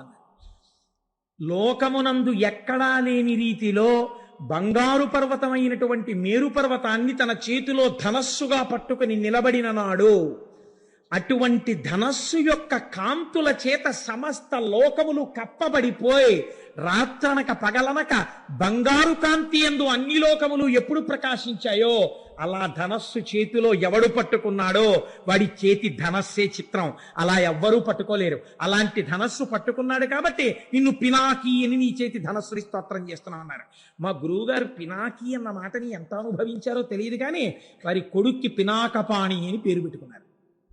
కాబట్టి ఇన్ని విషయాల్ని సమన్వయం చేస్తూ మనకి పెద్దలు అన్నారు, ఆయన చేతిలో ఉన్న ధనస్సుని ఇన్ని రకములుగా ఉద్ధరించగలదు. కాబట్టి ఆ ధనస్సుని చూడడం, ఆ ధనస్సు గురించి చెప్పిన రుద్రాన్ని పారాయణ చెయ్యడం, ఆ రుద్రంతో అభిషేకం జరుగుతుంటే చక్క ప్రశాంతంగా కూర్చుని వినడం, అది ఇది కాదు. నీకు చేతనైతే చక్కగా నువ్వే కూర్చుని చదువుకుని మురిసిపోవడం నేర్చుకో. అందులో నిజంగానండి అనువాకాలు పెడతాయి. ఒకానొకప్పుడైతే మేము ఒక సంకల్పం చేశాం, అసలు ఆ రుద్రానికి ప్రతి అనువాకానికి వ్యాఖ్యానం చేద్దాం, ప్రతి అనువాకం మీద ఉపన్యాసం చెప్దాం అని చెప్పి అనుకున్నాను. కానీ అది శివమహాపురాణంగా వచ్చింది. ఏమో ఈశ్వరుడు ఎప్పటికైనా కోరిక తీరిస్తే నేను ధన్యుణ్ణవుతాను. అందుచేత అటువంటి ధనస్సు చేత పట్టుకున్నటువంటి వాడు శంకరుడు. ఇప్పుడు ఇవాళ మనం కేవలం ఈ విషయాన్ని స్పృశించి ఈ విషయాన్ని మనం మాట్లాడుకుంటూ ఉండగా మీరు వినడము చేత ఎన్ని కోట్ల జన్మలలో అనుభవించవలసిన పాపరాశి దగ్ధమైపోయి ఉంటుందో మీకు తెలియదు, తెలియనక్కర్లేదు కూడా. కానీ ఆ ఫలితం అలా వచ్చేస్తుంది. ఎందుకని అంటే మీరు అటువంటి దర్శనం, అటువంటి మాటలు విన్నారు, వినడం చేత దాని ఫలితం అలా వచ్చి తీరుతుంది. కాబట్టి శివో మహేశ్వర శంభు పినాకి శశిశేఖర, ఆయన్ని శశిశేఖర అని పిలిచారు. శశకం అంటే కుందేలు, అది దూకుతుంది, దూకే స్వభావం ఉన్నది. దూకే స్వభావం ఉన్నది కాలము. ఈ కాలము దూకుతుంది అని ఎందుకంటారంటే, మీరు చూడండి, సుఖము చేత కాలము దూకేస్తుంది. భోగి పండక్కి కూతురు అల్లుడు మనవలు వస్తున్నారనుకున్నప్పుడు రిటైర్ అయిపోయిన ఆయనకి ఎంతకీ భోగి రానట్టు అనిపిస్తుంది. ఇంకా రేపే భోగనగా అస్తమానం లేచి కళ్ళజోడు ఎట్టుకుని గడియారం చూసుకుంటాడు, గౌతమి వచ్చే టైం అయిపోతుందని. మీరు కాకినాడ టౌన్ స్టేషన్లో చూడండి ఎంతమంది పెద్దవాళ్ళు ఉంటారో. ఆ కూతుళ్ళని కౌగలించేసుకుని అల్లుళ్ళని గౌరవించేసి ఆ మనవల్ని చేత్తో పట్టుకుని తాతగారండి తాతగారండి అంటుంటే వాళ్ళని ఆటోలు ఎక్కించుకుని కారులు ఎక్కించుకుని వెళ్ళిపోయి ఆ మనవలతో ఆడుకుని కనుమ వస్తుంది, అంతే కళ్ళ నీళ్లు ప్రారంభం. ఎందుకని వెళ్ళిపోతుంది కూతురు అల్లుడును. ఏమిటో వచ్చిందనుకున్నంతసేపు పట్లేదు, ఇట్టి అయిపోయింది, భోగి నుంచి కనుమకు వచ్చేసామంటాడు. దూకేసింది కాలం సుఖంలో కదండి. కాబట్టి శశకము చంద్రుడి ఎందుకు కుందేలు ఉంటుంది. అందుకే కాలము దూకుతుంది, కాలము నిబ్బరంగా ఉంటుంది. ఒక్కొక్కసారి దుఃఖంలో ఉన్నాడు అనుకోండి, ఈ కాలం గడవట్లేదండి అసలు. అంటే 20వ తారీఖుని డబ్బులు అయిపోయాయి అనుకోండి, ఏమిటో ఈ నెల గడవట్లేదండి అసలు, 31 వస్తుందా అంటాడు. కాబట్టి కాలం చాలా గడుసుగా గంభీరంగా ఉన్నట్టుంటుంది. కాబట్టి మీరు ఈ దాంట్లో అర్థం చేసుకోవలసిన రహస్యం ఒకటి ఉంది. మీరు అసలు దాన్ని పట్టుకుంటే శశిశేఖర అన్న మాటకున్నటువంటి తాత్వికమైన అర్థం మీకు అర్థం అవుతుంది. ఈ కాలమునందు మీకేమొస్తోంది? ఇప్పుడు నేను చెప్పిన 2 ఉదాహరణల్లో మీకేమర్థమైంది? ఒకదాని యందు సుఖం ఉంది, ఒకదాని యందు దుఃఖం ఉంది. దుఃఖం ఉన్నప్పుడు కాలం కదలనట్టు అనిపిస్తోంది, సుఖం ఉన్నప్పుడు దూకేసినట్టు అనిపిస్తోంది. దూకేసినట్టు కనపడిన కాలాన్ని, దూకనట్టు కనపడిన కాలాన్ని మీరు వైదిక సమన్వయం చేస్తే, క్యాలెండర్లు, డేట్లు, జనవరిలు, ఫిబ్రవరిలు పక్కన పెట్టేయండి, అది మన సంప్రదాయం కాదు. మీరు రోజు చెప్పేటప్పుడు కాలాన్ని ఎలా చెప్తారు?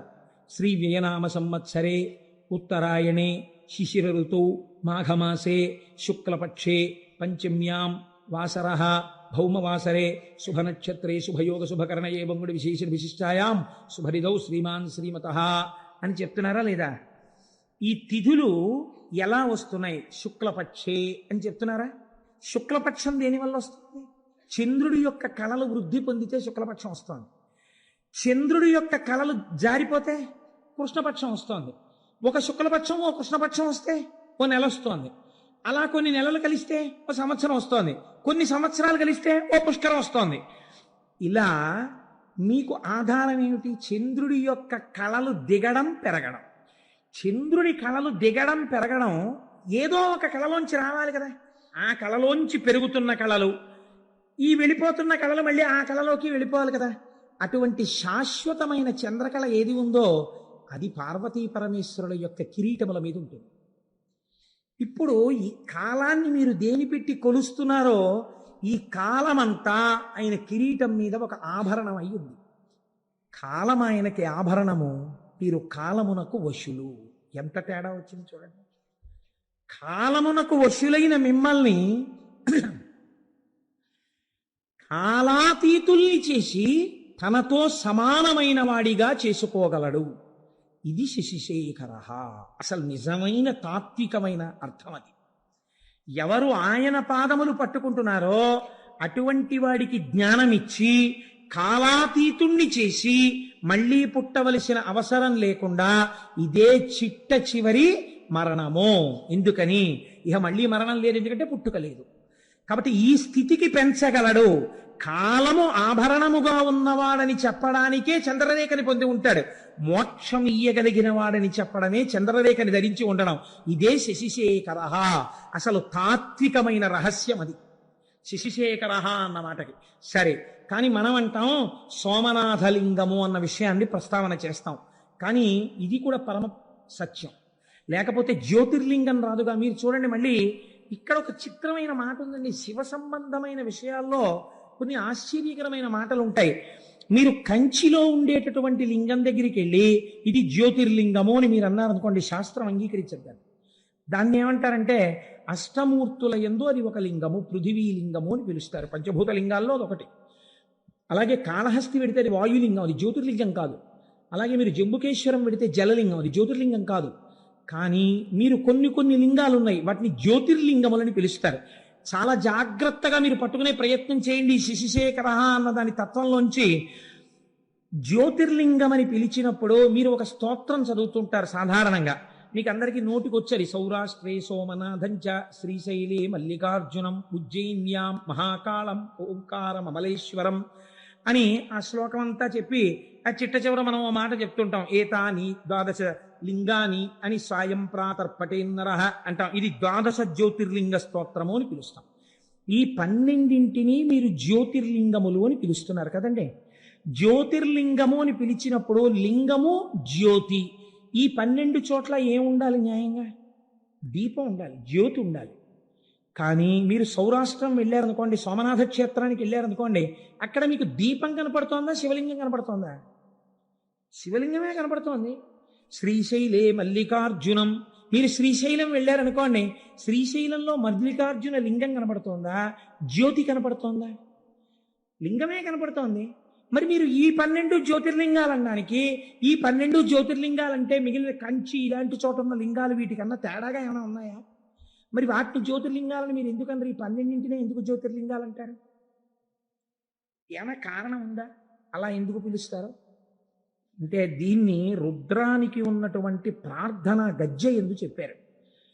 ఆపాతాల నభస్థలంత భువన బ్రహ్మాండమా విస్ఫురత్ జ్యోతిస్ఫాటికలింగమౌళి విలసత్పూర్ణేందు వాంతామృతై అస్తోకాప్లుతమేకమీశమనిశం రుద్రాను వాకాన్ జపన్ ధ్యాయేత్ ఈప్సిత సిద్ధయే అన్నారు.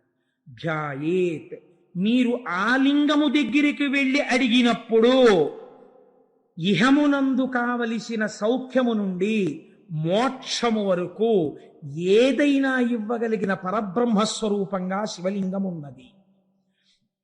మీకు దొంగో చీకట్లో తెలియలేదనుకోండి, దీపం పెట్టి చూడాలి, స్పష్టంగా తెలుస్తుంది. దీపాన్ని చూడడానికి ఇంకో దీపం అక్కర్లేదు, దీపమే అంతే. ఇంకా జ్యోతియే ప్రధానము స్పష్టతకు. ఈ లోకమునందు జ్ఞానము పొందాలన్నా ఝాయేత్ ఈప్సిత సిద్ధయే, నాకు మోక్షం కాదండి, ఏదో వ్యాధి తగ్గాలి, ఆల్ రైట్ తగ్గిపోతుంది. నీకు ఆ పూనికుంటే 3 ఏదో ఉద్యోగం రావాలి, వచ్చేస్తుంది నీకు. అందుకేనండి ఎవరైనా కష్టాల్లో ఉంటే దక్షారామం వెళ్ళమంటారు. 40 రోజులు 41 రోజులు దక్షారామంలో వెళ్ళి దర్శనం చేసుకోవాయా అంటారు. దక్షారామం భోగక్షేత్రం, అది ఎటువంటి భోగాన్నైనా ఇచ్చేస్తుంది మనిషికి, ఎటువంటి కోరికైనా తీర్చేస్తుంది. కాబట్టి జ్యోతిర్లింగము అంటే జాయేత ఈప్సిత సిద్ధయే. మీరు వెళ్ళి అలా చూసిన దాన్ని మళ్ళీ ఇక్కడ స్మరించి కూర్చున్నారనుకోండి, ఇది ప్రధానం. జాయేత్, చూసి కూర్చుని మళ్ళీ ఇక్కడ ఒక్కసారి స్మరిస్తే ఈప్సిత సిద్ధయే, మీ కోరిక తీరుతుంది. వేదం మీకు అభయం ఇచ్చింది కాబట్టి కోరిక తీర్చడం దగ్గర నుంచి మోక్షం ఇవ్వడం వరకు చెయ్యగలిగినటువంటి శివలింగములు ఏమున్నాయో అవి జ్యోతిర్లింగములు. అటువంటి జ్యోతిర్లింగములు స్వయంభూ, అవి ఒకరు ప్రతిష్ఠ చేసినవి కావు. ఈశ్వరుడు చిత్ర విచిత్రమైన పరిస్థితుల్లో అలా వచ్చాడు. అలా ఎందుకు వచ్చాడు అన్నదాన్ని మనం 2గా చెప్తాం శాస్త్రంలో. ఎలా చెప్తామంటే, ఒకటి స్థల పురాణము అంటాం. ఇది ఎందుకు వింటామంటే, మీరు సోమనాథం వెళ్ళారనుకోండి, అయితే శ్రీశైలం వెళ్ళారనుకోండి, శ్రీశైలం వెళ్ళి మల్లికార్జున లింగాన్ని దర్శనం చేసేసుకుని వచ్చేసారనుకోండి, ఒక స్థాయిలో గొప్పదేది. కానీ ఏమడుగుతామంటే, అయ్యా ఒక్కసారి దీని స్థల పురాణం చెప్పండి మాకు అని అడుగుతాం. అంటే ఎందుకు వచ్చిందో ఆ లింగం చెప్తారు. గుడిలోకి వెళ్ళిన తరువాత దర్శనం చేసుకున్నప్పుడు వినేటటువంటి స్థల పురాణమే మీరు జ్యోతిర్లింగముల యొక్క ఆవిర్భావ చరిత్రగా పురాణాంతర్గతముగా వింటే ద్విగుణీకృతమైనటువంటి ఫలితాన్ని, దర్శనం చేసి ధ్యానం చేసిన ఫలితం ఎంతదో అంత ఫలితాన్ని ఇస్తుంది. ఇప్పుడు 12 జ్యోతిర్లింగాల్ని శివమహాపురాణాంతర్గతంగా మీరు విన్నారనుకోండి, అందుకు తీసుకొస్తారు. ఇప్పుడు మీకు ఏ ఫలితం వేస్తారంటే, మీరు ఈ దేశములో ఉన్న 12 జ్యోతిర్లింగాల్ని సశాస్త్రీయంగా ఎలా దర్శనం చెయ్యాలో అలా దర్శనం చేసేసినటువంటి ఫలితాన్ని మీ ఖాతాలో వేసేస్తారు. కనుక పురాణంలోకి వీటిని తీసుకొస్తారు. కాబట్టి ఇప్పుడు శశిశేఖర సోమనాథ జ్యోతిర్లింగము వదిలిపెట్టేయచ్చా? వదిలిపెట్టకూడదు, స్మరించాలి. ఎందుకు వచ్చిందో చెప్పుకోవాలి ఒకసారి. చెప్పుకుంటే ఏమవుతుంది? మీరు ఇక్కడ స్మరిస్తున్నారు దాని కథని. అది స్మరించడం చేత స్వయంభూ అయినటువంటి పరమాత్మ ప్రసన్నుడై, మీరు అది వింటున్నప్పుడు మీకు తెలియకుండానే మీరు ఆ సోమనాథ క్షేత్రం ఇలా ఉంటుంది అని మనస్సు అక్కడికి వెళ్ళిపోతుంది. అది వింటారు. ధ్యాయేత్, ధ్యానం చేసింది. మామూలుగా అయితే క్షణం చేస్తుంది, ఇప్పుడు ఒక అరగంట చేస్తుంది. అపారమైనటువంటి ఫలితాన్ని ఇచ్చేస్తుంది. అలా 12 జ్యోతిర్లింగాలు విన్నారనుకోండి, ఏమవుతుంది? అందుకని పురాణ శ్రవణం చెయ్యి. ఇప్పుడు విన్నవాడికి ఏమవుతుంది? 12 జ్యోతిర్లింగాల దర్శనం చేసవచ్చే ఫలితం ఏదో అది వాడి ఖాతాలో వేసేస్తారు. అందుకే పూర్వం అందరూ వెళ్ళలేరని ప్రత్యేకంగా మన వాళ్ళు వెర్రివాళ్ళై పురాణం చెప్పించలేదండి. ఒక ఆయన్ని పట్టుకు తెచ్చుకుని, అయ్యా మాకు పురాణం చెప్పండి అంటే ఆయన ఓ పుస్తకం పెట్టుకుని చక్కగా చదువుతుంటే ఆయన చెప్తుంటే భక్తి శ్రద్ధలతో అలా వినేవారు. ఇది ఇలా ఉంటుందా అండి, దీనికి హేతు ఉంటుందా అండి అని అడిగేవారు కాదు. శ్రద్ధ అలా ఉంటుంది, ఈశ్వరుడు స్వతంత్రుడు, అలా చెయ్యగలడు, వాళ్ళకి ఆ విశ్వాసంతో వినేవారు. అందుకే 80 ఏళ్ళు రానివ్వండి, చక్కగా మోకాళ్ళు నొప్పి లేదు, బీపీ లేదు, షుగర్ లేదు, కళ్ళజోడు లేదు, ఇనప రాయల్లే ఉండేవారు. ఇంత పప్పు అన్నం, ఇంత చారెడు నెయ్యి, ఇంత ఆవకాయ కలుపుకొని శుభ్రంగా తినేసి ట్రైన్చి వెళ్ళిపోయేవారు. ఎందుకుండేదంటే వాళ్ళకి భగవంతుని మీద విశ్వాసం లోపల జఠరాగ్నిగా ఉండేది. మనకు అన్నీ వేలువిరుపులే. అలా ఉంటుందా అండి? నీకు ఆకలి ఉండదు, అనుమానం సంశయాత్మ వినశ్యం. కాబట్టి చూడండి, శిశిశేఖర అన్న నామాన్ని వ్యాఖ్యానం చేస్తూ అంటారు, దక్ష ప్రజాపతికి 27 మంది కుమార్తెలు. ఆ 27 మంది కుమార్తెలే 27 నక్షత్రాలు, అశ్విని, భరణి, కృత్తిక, రోహిణి. వీళ్ళు ఈ 27 నక్షత్రాల్ని తీసుకెళ్లి చంద్రుడికిచ్చి వివాహం చేశారు. ఒక ఆయనకే ఇచ్చేశాడు, గొడవ లేదు, పండగ ఒక్కడే అల్లుడు వస్తాడు. అందుకని 27 ఆడపిల్లల్ని ఒక్కరికే ఇచ్చాడంటే పూర్వం దక్షిణ నాయకత్వము అని ఒకటి ఉండేది. మీరు నన్ను క్షమించండి, నేను పురాణాంతర్గతంగా ఇలాంటి మాట అనకూడదని అండం ఎందుకు అంటున్నాను, ఒక దక్షిణ నాయకత్వాన్ని సమర్థించడానికి. అనుకోండి, విజయనగర సామ్రాజ్యాన్ని పరిపాలించినటువంటి రామరాయల వారు అప్పుడప్పుడు ఏదైనా ఊరిడితే ఆ ఊళ్ళో తనని పోలిన పిల్లలు కనపడుతుండేవారట. దక్షిణ నాయకత్వం అంటే అలా ఉండేది. అంతమంది భార్యలతో ఉండేవారు. దశరథ మహారాజు గారికి 365 మంది భార్యలు ఉండేవారు. అలా పూర్వం ఆ దక్షిణ నాయకత్వం ఉండేది. అందుకని 27 ఆడపిల్లల్ని ఒక్క ఆయనకి ఇచ్చేసాడు ఆయన. ఈ 27 మంది భార్యలతో చంద్రుడు పాణిగ్రహణం చేసిన వాడు ఏం చెయ్యాలి? చక్కగా సంతోషంగా 27 మందితోటి కలిసిమెలిసి ఉండాలి. ఏదో ఒక ఆయన తాను రోజు పడక గదిలోకి వెళ్ళి చూసినట్టు, దానివల్ల గొడవలు వస్తున్నట్టు నువ్వు అలా ప్రవర్తించకని బుద్ధి చెప్పాడు వెంకటేశ్వర స్వామి వారికి. శ్రీదేవి వంకకు చిలిపిగా చూడకు, అలమేలు మంగకు అలకరానీయకు, ముద్దు సతులిద్దరిని ఇరువైపులా చేర్చి ఏ గొడవ లేకుండా హాయిగా నిదురపో శేషశైలావాస శ్రీ వెంకటేశ. ఆయన ఎలా పడుకోవాలో, భార్యలతో ఎలా సర్దుకోవాలో ఈయన పాఠం చెప్పి అలా నిద్రపోమని చెప్పాడు. అదో విచిత్రం. అంటే భావన చేత స్వేచ్ఛ కలిగి తన్మయత్వంతో పాడుకున్నటువంటి వాడికి హద్దెక్కడుందండి? కాబట్టి ఆయన అలా దర్శనం చేయగలిగాడు. అంటే ఆయన ఎప్పుడో ఈయన అలా చూడడం, ఆవిడ కొంచెం కోపడ్డం అవి ఆయన చూశాడనమాట. అందుకని నువ్వు అలా అనవసరంగా గొడవలు తెచ్చుకోక, పొద్దున్నే ఒక అమ్మవారు చిన్నబుచ్చుకుంటే మాకు కష్టంగా ఉంటుంది, ఇద్దరిని సమానంగా చూస్తూ పడుకో అన్నాడు ఆయన. అది ఎంత బుద్ధి చెప్పాడో, ఎంత స్వాతంత్రం అండి. నాకు అలాంటి పాటలు వినపడినప్పుడు చాలా ఆనందంగా ఉంటుంది. కాబట్టి సరే, ఇప్పుడు నేను దేని గురించి ప్రస్తావన చేయాలనుకుంటున్నానంటే 27 కన్యలతోటి భార్యలతోటి చంద్రుడు సంతోషంగా సమానంగా ఉండాలి. కానీ ఇక్కడ నేను ఒక్క మాట అంటే మీరు మరోలా అనుకోకండి, చంద్రుడి చరిత్ర ఎందొక దోషం ఉంది. ఏమా దోషము? మీకు దేవీ భాగవతంలో మొదటి కదా అదే. ఇప్పుడు నేను దాన్ని ప్రస్తావన చేస్తే దానికి మళ్ళీ వివరణ చేయాలంటే మహాప్రభావం 3 రోజులు పడుతుంది. ఎందుకు వచ్చిన గొడవ? అందుకని. కానీ ఆయన కొంచెం తొందరపడిపోవడం, యుక్తాయుక్త విచక్షణ లేకుండా ఏ స్త్రీ పట్ల అలా ప్రవర్తించడం మహాపాతకమని శాస్త్రం చెప్పిందో అలాంటి వాళ్లతో రమించడం కూడా చంద్రుడి చరిత్రలో ఒకచో ఉన్నది. దాని విశేషార్థం పక్కన పెట్టండి, మామూలుగా చరిత్ర ఎందు ఉన్నది. కాబట్టి ఈ అలవాటుకి ఫలితం ఎక్కడో రావాలి, ఎదర రావడానికి కావలసినట్టుగా బుద్ధి కర్మానుసారిని నడిపించాలి. అందుకు నడిపిస్తుంది అసలు యథార్థం. ఇది శివుడు ఇస్తున్నటువంటి ఆ ధనస్సులోంచి వస్తున్నటువంటి పాప ఫలితం. మీరు అలా సమన్వయం చేసుకోండి, ఎంత అందంగా వస్తుందో అది. ఇప్పుడు ఆయన ఏం చేశాడు? మళ్ళీ ఆయనకి 27 మందిలో రోహిణి ఒక్కత్తి బాగా నచ్చింది కాబట్టి ఆ రోహిణితోనే కాలం గడిపేవాడు. ఇది సహజంగా మిగిలిన 26 మందికి కూడా చాలా బాధ కలిగింది. 27 స్వీకరించిన వాడు 27 సమానంగా ఉండాలి, కానీ ఒక్క రోహిణితోనే ఉంటున్నాడు. వాళ్ళు ఎంత బాధతో మాట్లాడారో తెలుసా అండి? తండ్రి గారి దగ్గరికి వెళ్ళి, నేను అన్ని పద్యాలు చెప్తూ కూర్చుంటే 42 రోజులు ఏంటి, ఆయన చెప్పినట్టు సంవత్సరం అయిపోతుంది ఏమిటో గొడవ అని బెంగెట్టుకుని 1-2 పద్యాలు మాత్రమే చెప్తున్నాను. అందరి నేల ఇట్లు జలజారికి నిచ్చితివి, ఒక్క రోహిణీ సుందరినిచ్చినన్మిగుల సొంపుగా నుండెడిది, ఎక్కడేని మాకుందక భర్త చిక్కకయే గొడ్డైపోవునో పృథ్వీ. తండ్రి, ఈ వందురు ఎట్లు పాయుదుము వల్లభ కొల్విటు చెందుమాకి కన్నని అడిగారు. ఎంత కష్టంతో కూడుకున్న మాట అడిగారో చూడండి. నాన్నగారండి మీరు ఎందుకు ఈ తప్పు చేశారండి? మా 27 మందిలో ఒకవేళ రోహిణియే అందగత్తేమో, రోహిణిని ఒక్కదాన్ని చంద్రుడికిచ్చి అంత చందమామ లాంటి మొగుడు రావాలంటారు కదా, చందమామ లాంటి మొగుడిని పొందడానికి మేము అర్హులం కావేమో, అంత అందగత్తెలం కాదేమో, అందుకేనేమో రోహిణి మీద ఉన్న ప్రీతి మా మీద లేదు. అంత అందమైన కూతురుతో పాటు అందం లేని మమ్మల్ని కూడా ఎందుకు ఇచ్చారు నాన్నగారు? కన్యాదానంలో మీ బాధ్యత అయిపోతుందని ఇచ్చారా? మాకు తగిన భర్తలు, మేము ఎంత పనికి మాలిన వాళ్ళమైనా మాకు తగిన భర్తలు పృథివీలో ఉండరా? గొడ్డుపోయిందా నాన్నగారు లోకం? ఎవరిని తెచ్చి మాకు పెళ్లి చేస్తే మేము సంతోషించకపోదు అండి.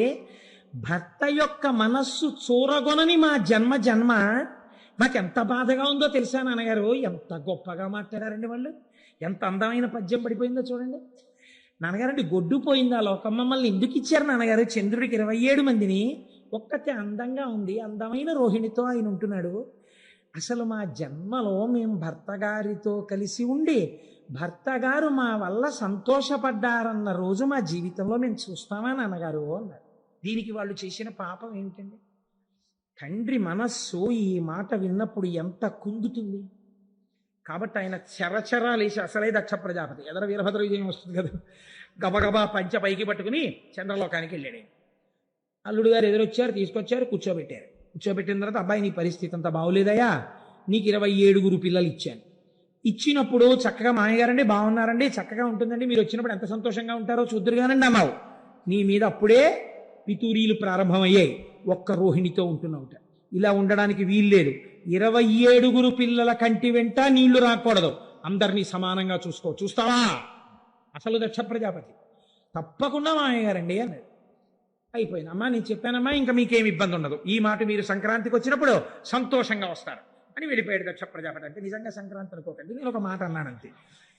ఇప్పుడు వెళ్ళిపోయిన తర్వాత మళ్ళీ ఎవరో వచ్చి చెప్పారు, పాపం ఆ 26 అలాగే ఏడుస్తున్నారండి, మీ అల్లుడు గారి ప్రవర్తనలో ఏమీ మార్పు లేదు, ఎక్కడ చూసినా రోహిణితోటే ఉంటాడు, మిగిలిన 26 మంది జోలికి ఎప్పుడూ వెళ్ళాడు.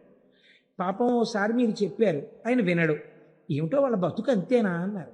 అనేటప్పటికీ ఇప్పుడు ఆయనకి ఎందుకు కోపం వచ్చిందంటే నా మాట వినలేదని కోపం వచ్చింది. ఆయన ఎటువంటి ఆలోచన వచ్చిందో చూడండి. ఆ కోపంలో క్షయవ్యాధి ఉన్నటువంటి వాడికి తొందరగా దగ్గరగా వెళ్ళడానికి, ఆ ఉచ్ఛ్వాస నిశ్వాసలని లోపలికి పీల్చడానికి, వారి నోటి ఎంగిలిని తన నోటిలోకి తీసుకోవడానికి ఎవరు ఇష్టపడరు, ఎందుకంటే వీళ్ళకి క్షయ వస్తుందని. కాబట్టి ఆయన అన్నాడు, నీ విశృంఖలత్వానికి నేను అడ్డు వేస్తాను, కాబట్టి నువ్వు క్షయవ్యాధి పీడితుడవగుదువుగాక. ఆయన ఉద్దేశం ఏంటి? పూర్వం సంతోషపడినట్టు రోహిణి కూడా నీ దగ్గరికి రానివ్వదు, క్షయ వచ్చింది కాబట్టి. ఇప్పుడు శుశ్రూష చేయడానికి భార్యలని మాత్రం మిగిలిన వాళ్ళని పిలుస్తావు, నీ బతుకు బయటెడుతుందన్నాడు. క్రోధంలో అదుపు తప్పిన మాట వచ్చేసింది మామగారు నోటి వెంట. వచ్చి నువ్వు క్షయవ్యాధి పీడితుడు వగుదువుగాక. ఈయనకి క్షయవ్యాధి వచ్చింది, కానీ దేవతలందరికీ భోజనాలు పోయి ఉపవాసాలు చేసి న్యూరోబియాన్ ఇంజక్షన్లు చేయించుకోవాల్సి వచ్చింది. వాళ్ళందరూ నీరసపడిపోయారు. ఇదేంటండి, చంద్రుడికి క్షయవ్యాధి వస్తే దేవతలకి నీరసం రావడం ఎందుకు అంటే ఇక్కడ ఒక పెద్ద మర్మం ఉంది.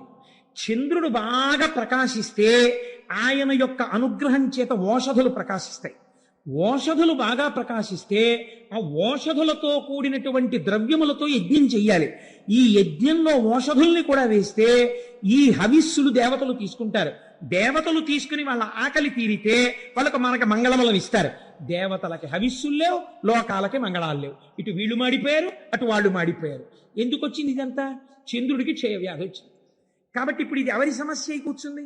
చంద్రుడి వ్యక్తిగత సమస్య కాదు, అన్ని లోకాల సమస్య. ఎంత చిత్రంగా పరిగణించిందో చూడండి విషయం. ఇప్పుడు వీళ్ళందరూ మాట్లాడుకున్నారు. అత్రి మహర్షిని పిలిచారు. అందరూ కలిసి చతుర్ముఖ బ్రహ్మగారి దగ్గరికి వెళ్ళారు. పెద్ద ఆయన పాపం ఆయన్ని అడుగుతారు అందరూ. ఆయన దగ్గరికి వెళితే చూడండి, మనం సాధారణంగా ఓ మాట అంటాం, ఏమండి వీడు ఇలా తప్పు చేశాడు, కొంచెం చేయనంటే వీడికి చెయ్యాలి ఉపకారం, వీడికండి చెయ్యాలి, మీరు తండ్రి మీరు మర్చిపోయారేమో, వీడు చేసిన తప్పుడు పనులన్నీ నాకు బాగా గుర్తున్నాయి.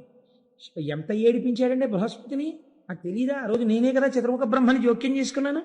వీడికి అసలు ఇటువంటి ఇది రావాలి. బాగా వచ్చింది నాళ్ళకి, మామగారు బలి చేపించాడు. కానీ ఇగో వీళ్ళ కోసం ఓ మార్గం చెప్పక తప్పదు అని చెప్తాడు. చూసారా ఓ పెద్ద ఆయన, అలాగే చెప్పాడు బ్రహ్మగారు. ఆ పద్యం వినండి ఎంత గొప్పగా పడిందో.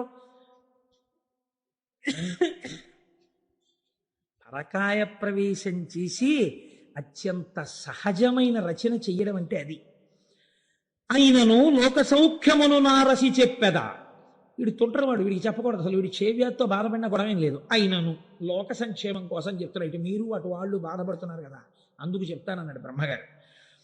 ఆ ప్రభాసమాన్యోన్నత రాఘవారియగు నొద్దిక వీడత చేరి శంకరున్ పూనిక కొల్చుచున్ తపసుభూని వసించిన కొన్ని నాళ్లకి గ్లానిని మాన్పగాగలదు కాలహరుండు దృఢంబు పొండికన్. నేను చెప్తున్నాను రా ఉపాయం. ఏహీ లేదు, వీడు ప్రభాస క్షేత్రానికి వెళ్ళాలి. వెళ్ళి సముద్రపు ఒడ్డున ఉంది అది, అరేబియా మహాసముద్రం అని ఇప్పుడు మనం పిలుస్తున్నామే. ఆ సముద్రపు ఒడ్డుకు వెళ్ళి కూర్చుని ఆ ప్రభాస క్షేత్రంలో ఓ గుంట తవ్వి అందులో ఒక పార్థివలింగాన్ని పెట్టుకుని పంచాక్షరీ మహామంత్ర జపాన్ని మృత్యుంజయ మహామంత్రంతో కలిపి అనుష్ఠానం చెయ్యాలి. ఎందుకని క్షయం వచ్చేసింది కాబట్టి మృత్యుంజయ మంత్రంతో కలిపి అనుష్ఠానం చెయ్యాలి. ఎంత శాపం ఉన్నా ఇటు బ్రాహ్మణ వాక్కుని కాపాడి అటు వీడు చచ్చిపోకుండానూ కాపాడాలంటే పరబ్రహ్మమునకు తప్ప వేరొకడికి సాధ్యం కాదు. కాబట్టి శంకరుడు మాత్రమే చెయ్యాలి పని. వీడిని పార్థివలింగాన్ని అర్చన చెయ్యమనండి అన్నాడు. ఆ మాట చూడండి. ఉద్దిక వీడట చేరి, బ్రహ్మగారు మాట్లాడేటప్పుడు ఈయన్ని అండవు. ఆ చికాకుంది చంద్రుడి మీద, ఆయనకి కోపం ఉంది. అందుకని వీడిని అక్కడికి వెళ్ళమనండి. ఎంత బాగా అన్నారో చూడండి. ఒద్దిక వీడట, అక్కడైనా బుద్ధిగా కూర్చోవాలి. మళ్ళీ అక్కడికి వెళ్ళి కూర్చుని ఏదో పనులు మొదలెట్టకూడదు, మళ్ళీ ఏదో శాపాలు తెచ్చుకోకూడదు, మళ్ళీ నా దగ్గర రాకూడదు. ఉద్దిక అక్కడ కూర్చుని శివుడి గురించి ఆరాధన చేయమనండి, పోమనండి అక్కడ. అలాగేనండి బాబాయ్ అన్నాడు ఇప్పుడు అని. ఇప్పుడు బయలుదేరి ప్రభాస క్షేత్రం చేశాడు. ఏం చేస్తాడు? చేసిన పాపం అనుభవించాలి, వచ్చింది శిక్ష. కాబట్టి ఇప్పుడు అక్కడ కూర్చుని పంచాక్షరీ మహామంత్రాన్ని మృత్యుంజయ మహామంత్రంతో అనుసంధానం చేశాడు. ఇది ప్రసన్నుడు అంటే ఎవడు వ్యాధినిచ్చాడో వాడే శివాశర వ్యాయాతవ తయానో రుద్రమృడయా రక్షించాలి. ఇప్పుడు వెళ్ళి కూర్చుని జపం మొదలెట్టాడు. కొన్ని కోట్ల జపం అయిపోయిన తరువాత చంద్రోద్భాసిత శేఖరే స్మరహరే గంగాధరే శంకరే సర్పైర్భూషిత కంఠకర్ణ వివరే నేత్రోద్ధవైశ్వానరే దంతిత్వకృత సుందరాంబరధరే త్రైలోక్యసారే హరే మోక్షార్థం కురు చిత్త వృత్తి మమలాం అంతైస్తు కింకర్మభిః అంటారు శంకరాచార్యుల వారు. అటువంటి స్వరూపంతో భగవానుడు శంకరుడు ప్రత్యక్షమయ్యాడు. స ఉమ పార్వతీ సహితుడై ప్రత్యక్షమయ్యాడు.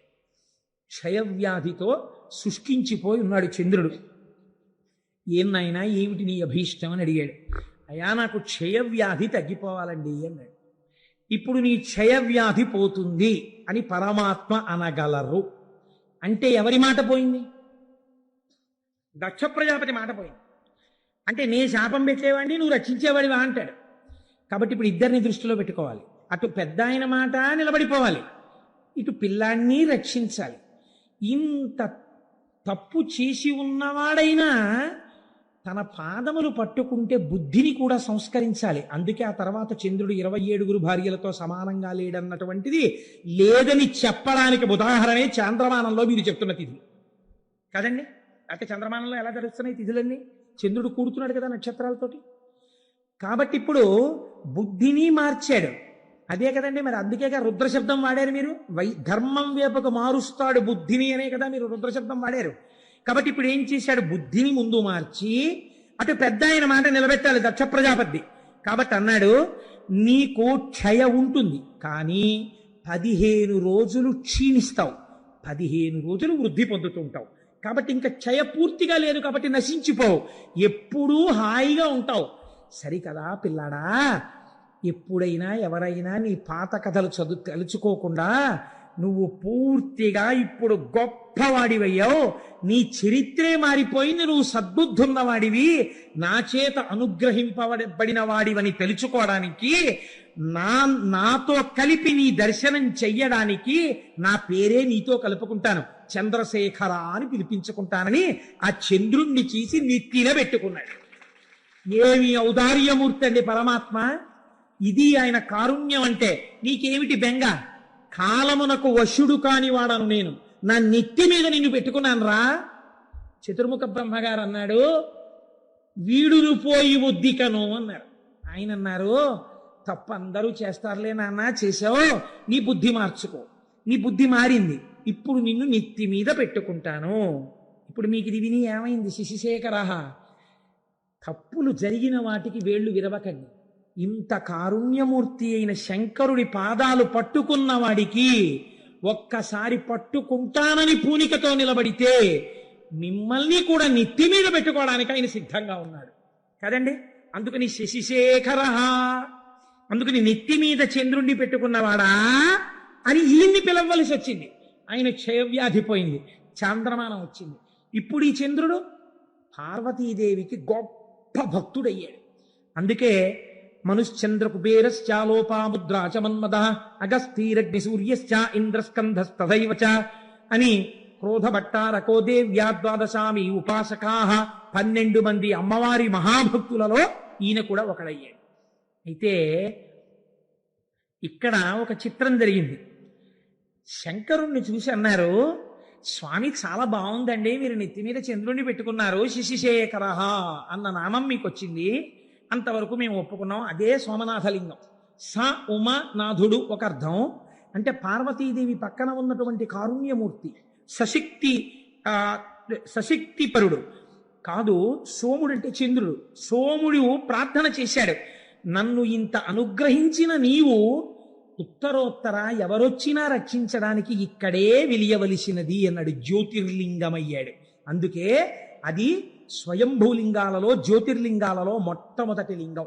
మీకు తెలిసి వెళ్ళినా తెలియక వెళ్ళినా దీర్ఘకాలం పీడించేటటువంటి వ్యాధులు నయమవుతాయని, భవిష్యత్ జన్మలలో చేసిన పాపముల వలన భయంకరమైన వ్యాధులు, కుష్ఠవ్యాధి వంటి వ్యాధి రావలసినటువంటి పాపములు ఖాతాల్లో ఉండిపోయినా అవి భగ్నమైపోతాయని సోమనాథలింగ దర్శనం చెయ్యాలని మనకి శాస్త్రం చెప్తోంది. మమ్మల్ని అనుగ్రహించి గోపాలకృష్ణ గారు తీసుకెళ్లబోతున్నారు సోమనాథలింగ దర్శనానికి ఏప్రిల్లో. కనుక ఒకరన్నారు, అయ్యా ఇక్కడ వరకు బాగుందండి, చాలా బాగుంది, సోమనాథలింగ దర్శనం చెయ్యవలసిందే. ఈ లింగం మీద కన్నుబడే ఈ దేవాలయాన్ని ఎన్ని మాటలు ధ్వంసం చేశారో కొందరు. ధ్వంసం చేస్తే మహానుభావుడు ఉక్కు మనిషి అనిపించుకున్నటువంటి భారతదేశపు ఉప ప్రధాని చేసినటువంటి సర్దార్ వల్లభభాయ్ పటేల్ గారు, ఆయన ఆధ్వర్యంలో ఒక కమిటీ ఏర్పడి సోమనాథ దేవాలయాన్ని పునర్నిర్మాణం చేసి అత్యద్భుతమైన దేవాలయంగా రూపుదిద్దారు ఇప్పుడు. కాబట్టి ఈ చంద్రశేఖరుణ్ణి దర్శనం చేసిన మాట యథార్థం అయితే, అయ్యవారు ఇక్కడ చంద్రుణ్ణి పెట్టుకున్నాడు అనుకోండి, చాలా బాగుంది స్వామి, ఇక్కడ నువ్వు చంద్రుణ్ణి పెట్టుకున్నావు అనేసి మీరు వెళ్ళిపోగలరండి ఇంటికి.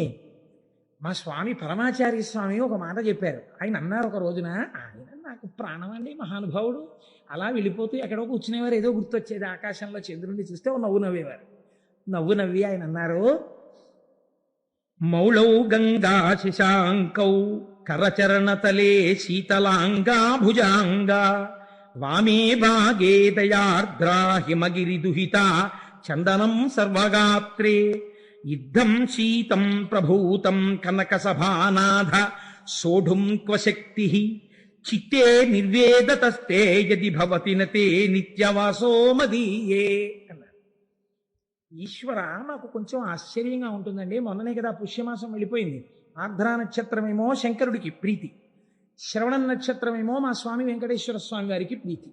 శివకేశవులు రెండు ఎక్కడ ఉన్నాయండి? ఉన్న ఒక్క మూర్తిగా. ఒక్కసారి అలంకారం చేయించుకుని మనని సంతోష పెడతాడు, ఒకసారి అభిషేకం చేయించుకుని సంతోష పెడతాడు.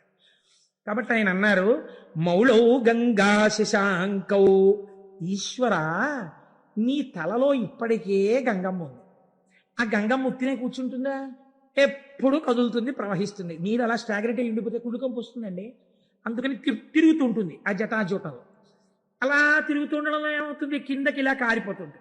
ఆ నీళ్లతో నీ ఒళ్ళేమవుతుంది, ఎప్పుడూ తడిసిపోతుంది. ఎప్పుడు శంకరుడి దగ్గరికి వెళ్ళి ఇలా ముట్టుకుందామన్నా పార్వతీదేవి చల్లగా తడిసిపోయింటాడు. అబ్బా తుడుచుకోండి అంటే మళ్ళీ తుడుచుకుంటాడు, మళ్ళీ తడిసిపోతుంటాడు. కాబట్టి ఈశ్వర ఇప్పటికే గంగ ఉంది, అది చల్లగా ఉంటాయి నీళ్లు. చాలదన్నట్టు ఇప్పుడు ఏం చేసావు, చంద్రుడిని తెచ్చి నెత్తి మీద పెట్టుకున్నావు. కాబట్టి ఇప్పుడు నీ తలకాయ ఎంత చల్లగా ఉండాలి. ఎప్పుడు పెట్టుకున్నావో ఆ సోముణ్ణి, తలకాయంత చల్లతనంతో దిమ్మెక్కిపోయి ఉండాలి నిజానికి. ఎంత చల్లతనమో, ఎంత చల్లగా ఉందో, తల నిమ్మెక్కిపోయింది అంటుంటాం మనం. వానలో బాగా తడిసిపోయి ఇంటికి వచ్చారనుకోండి భర్త, భార్య గబగబా ఏం చేస్తుందంటే, ఇప్పుడు లేవనుకోండి కుంపట్లో బొగ్గులేసి గబగబా విసిరి ఒక్కసారి రండి మీకు పరిచయం పట్టేస్తుంది, కాస్త సాంబ్రాణి వేస్తానని చక్కగా ఆయన నిప్పుల్లోకి పడకుండా ఇలా కొంచెం తల వంచుతుంటే, ఏదో పెద్ద బడాయికి పోయి ఇలా ఏదో తెలియక వంచేసినట్టు తల వంచి ఆవిడ పట్టుకుంటే ఇలా సాంబ్రాణి వేస్తుంటే ఆయనకు అదో సంతోషం. ఇంత వానలో తడిసిన శ్రమ పోయేది ఆయనకి. కాబట్టి అలా తండ్రి నీకు జటాజూటం అంతా గంగతో తడిసిపోయింది, చాలదా చంద్రబింబాన్ని పెట్టుకున్నావు, తల నిమ్మెక్కిపోయింది అనాలి నువ్వు పార్వతీదేవి దగ్గరికి వెళ్ళి. పోనీ ఆవిడితో ఈ మాట చెప్దామంటే ఇవి చాలవన్నట్టు ఇంకోటి తగిలాయి. పోనీ తలొక్కటేనండి నిమ్ముకుపోయినట్టుంటుందంటే శీతలాంగా భుజాంగా, పావులు ఒంటికి కుండలీకృత కుండలేశ్వర కుండలం వృషవాహనం నరదాది మునీశ్వర స్తుత వైభవం భువనేశ్వరం. ఆయనకి చెవులకి పావులే, కంఠంలో పామే, భుజాలకి పావులే, పాదానికి వాసుకి చుట్టుకుని ఉంటాడు. వాసుకి ఇద్దరికి ఆభరణం, నారాయణుడికి ఇటు శివుడికి వాసుకి చుట్టుకుని ఉంటాడు. వాళ్ళు చుట్టుకుంటే మీకేమిటండి బెంగ అంటారేమో. పాము అడుగు భాగం చాలా చల్లగా ఉంటుంది. ఇంత చల్లగా ఉన్న పాములు ఒళ్ళంతా చుట్టుకున్నాయి, పైన అంటుంటాలి. ఒళ్ళంతా పాములు సాధారణంగా పైన చలేస్తే తడిసిపోతే ఏదో ఒళ్ళంతా ఇలా దగ్గర పెట్టుకుని అంటారు. ఇవి చలి, ఒళ్ళంతా ఇవే. వీటిని ఏమైనా అన్నా అంటే ఇంకా పాకుతాయి, ఇంకా చలి, ఒళ్ళంతా చల్లగా ఉంటుంది. పోన్లేవయ్యా, ఎవడైనా ఏం చేస్తాడు ఇంత చల్లగా ఉంటే? మరోలా అనుకోకండి, మర్యాదకి చెప్తున్నాను. ఉత్తర క్షణంలో ఉష్ణాన్ని పొందాలంటే వెళ్ళి భార్యను ఆలింగనం చేసుకోవాలి, కాస్త వెచ్చటి సుఖాన్ని పొందాననుకోవాలి. పోనీ అలా వెళ్ళి నువ్వు మీ ఆవిడ్ని కౌగిలించుకున్నావు అనుకో, ఆవిడిటువంటిది వామే భాగే దయార్ద్రా హిమగిరి దుహిత. ఆవిడ హిమవంతుడి కూతురు, పైగా ఆవిడెప్పుడు ఎలా ఉంటుంది? దయార్ద్ర, దయతో తడిసిపోయి బిడ్డల్ని ఎలా రక్షిద్దాం అని పరమ దయతో తడిసిపోయి ఆవిడ ఉంటుంది. పైగా హిమవంతుడి కూతురు కాబట్టి చల్లని తల్లి. అమ్మలగన్నయమ్మ ముగురమ్మల మూలపుటమ్మ, చాలా పెద్ద అమ్మ, చల్లని అమ్మ. చల్లని తల్లి అంటాం కదా, ఇది చల్లని తల్లి. దృశాద్రాఘీయస్యాదర దళిత నీలోత్పల రుచాదవీ అంశం దీనం స్నపయ కృపయా మమ పిశివే అంటారు శంకరాచార్యుల వారు. అలా అపారమైన దయ కళ్ళల్లోంచి కురిపించేస్తుంటుంది. ఒళ్ళేమో హిమవంతుడి కూతురు కాబట్టి తండ్రి గారి పోలికలు వచ్చాయి పిల్లకి. పిల్ల చల్లగా ఉంటుంది, ఎప్పుడు వెళ్ళి కొంచెం వెచ్చగా ఉంటుందేమో అని కౌగలించుకొని ఎడం పక్కన ఎట్టుకుంటే ఇంకొంచెం చలొచ్చింది. పోన్లేవయ్యా, కుడివైపు ఏమైనా కొంచెం తగ్గుతుందేమో అనుకుంటే భక్తులందరూ వచ్చి చందనం సర్వగాత్రే, కాస్త చలిమంటేసిన వాడు ధూపం వేసిన వాడు తక్కువ, స్వామికి చందనం రాయాలండి బొట్టెట్టాలండి అని చందనం రాశారు. అబ్బా ఎంత చలయ్యా స్వామి నీకు, ఎంత ఉనికిపోవాలి నువ్వు, గడగడగడగడగడగడ. పోనీ ఇక్కడతో ఊరుకున్నావా? ఇద్దం శీతం ప్రభూతం కనక సభానాథ సోఢుంక శక్తి. అందరూ పుష్యమాసంలో హేమంత ఋతువులో బయటికి రావడానికి కూడా ఇష్టపడక చలేసేస్తోందని దుప్పట్లు కప్పుకుని ముసుగెట్టుకు పడుకుంటే నీ నెత్తి మీద ధారాపాత్ర పెట్టి చాలదన్నట్టు సన్నటి ధార ఇలా ఉనికిపోతూ, పోనీ చక్కగా ఏదో మా స్వామి శ్రీమన్నారాయణుళ్ళ చక్కగా నీకేమైనా సుప్రభాతం చెప్పి చామంతి పూల దండలేసి నీకు చక్క ధూపం వేసి పొద్దున్నే బాలభోగం అని ఏమైనా వేడిగా కట్టు పొంగల్ చక్ర పొంగల్ తీసుకొచ్చి పెడతారా? నీకు అభిషేకాలు మొదలెడతారు పొద్దున్నే. పాపం నీకు పూజ ఎప్పుడు, నీకు అలంకారం ఇప్పుడు 11 అయ్యాక. తెల్లారకట వీళ్ళందరికీ మాత్రం స్వెట్టర్లు వేసుకుంటారు, మంకీ క్యాప్లు పెట్టుకుంటారు, గుళ్ళోకి వస్తారు. వీళ్ళు మాత్రం తలకో చెంబు నీళ్లు పట్టుకొచ్చి నీ మీద పోసేస్తుంటారు. అయ్యయ్యో ఈశ్వరా, ఎంత చలయ్యా నీకు పరమాత్మ. సోఢుంప శక్తి, ఇంత చల్లగా ఉందే నీ పరిస్థితి, ఎలా తట్టుకుంటున్నావయ్యా వణకకుండా అని వెంటనే అన్నారు. నాకు అర్థమైంది ఎందుకు నీకు శక్తి వచ్చిందో తెలుసా? చిత్తే నిర్వేదతస్తే యది భవతి నతే నిత్యవాసో మదీయే. ఎప్పుడు ఆశలతో కోరికలతో ఏడుస్తూ దుఃఖంతో అటు పరిగెడుతూ ఇటు పరిగెడుతూ వేడెక్కిపోయిన నా హృదయంలో కూర్చుని ఈ వేడి తగిలి ఇంత చల్లతనానికి సరిపోలేదు, అందుకే ఇంత చల్లవన్నీ పెట్టుకున్నాం అన్నారు. ఎంతటి కారుణ్యమూర్తివయ్యా శశిశేఖర చంద్రశేఖరుడిగా కూడా ఇక్కడ కూర్చోవడం వల్ల ఇంత చల్లతనం నీకు సరిపోలా, వేడిక్కిపోయావు మా చిత్తముల యందుండేటటువంటి సెగకి.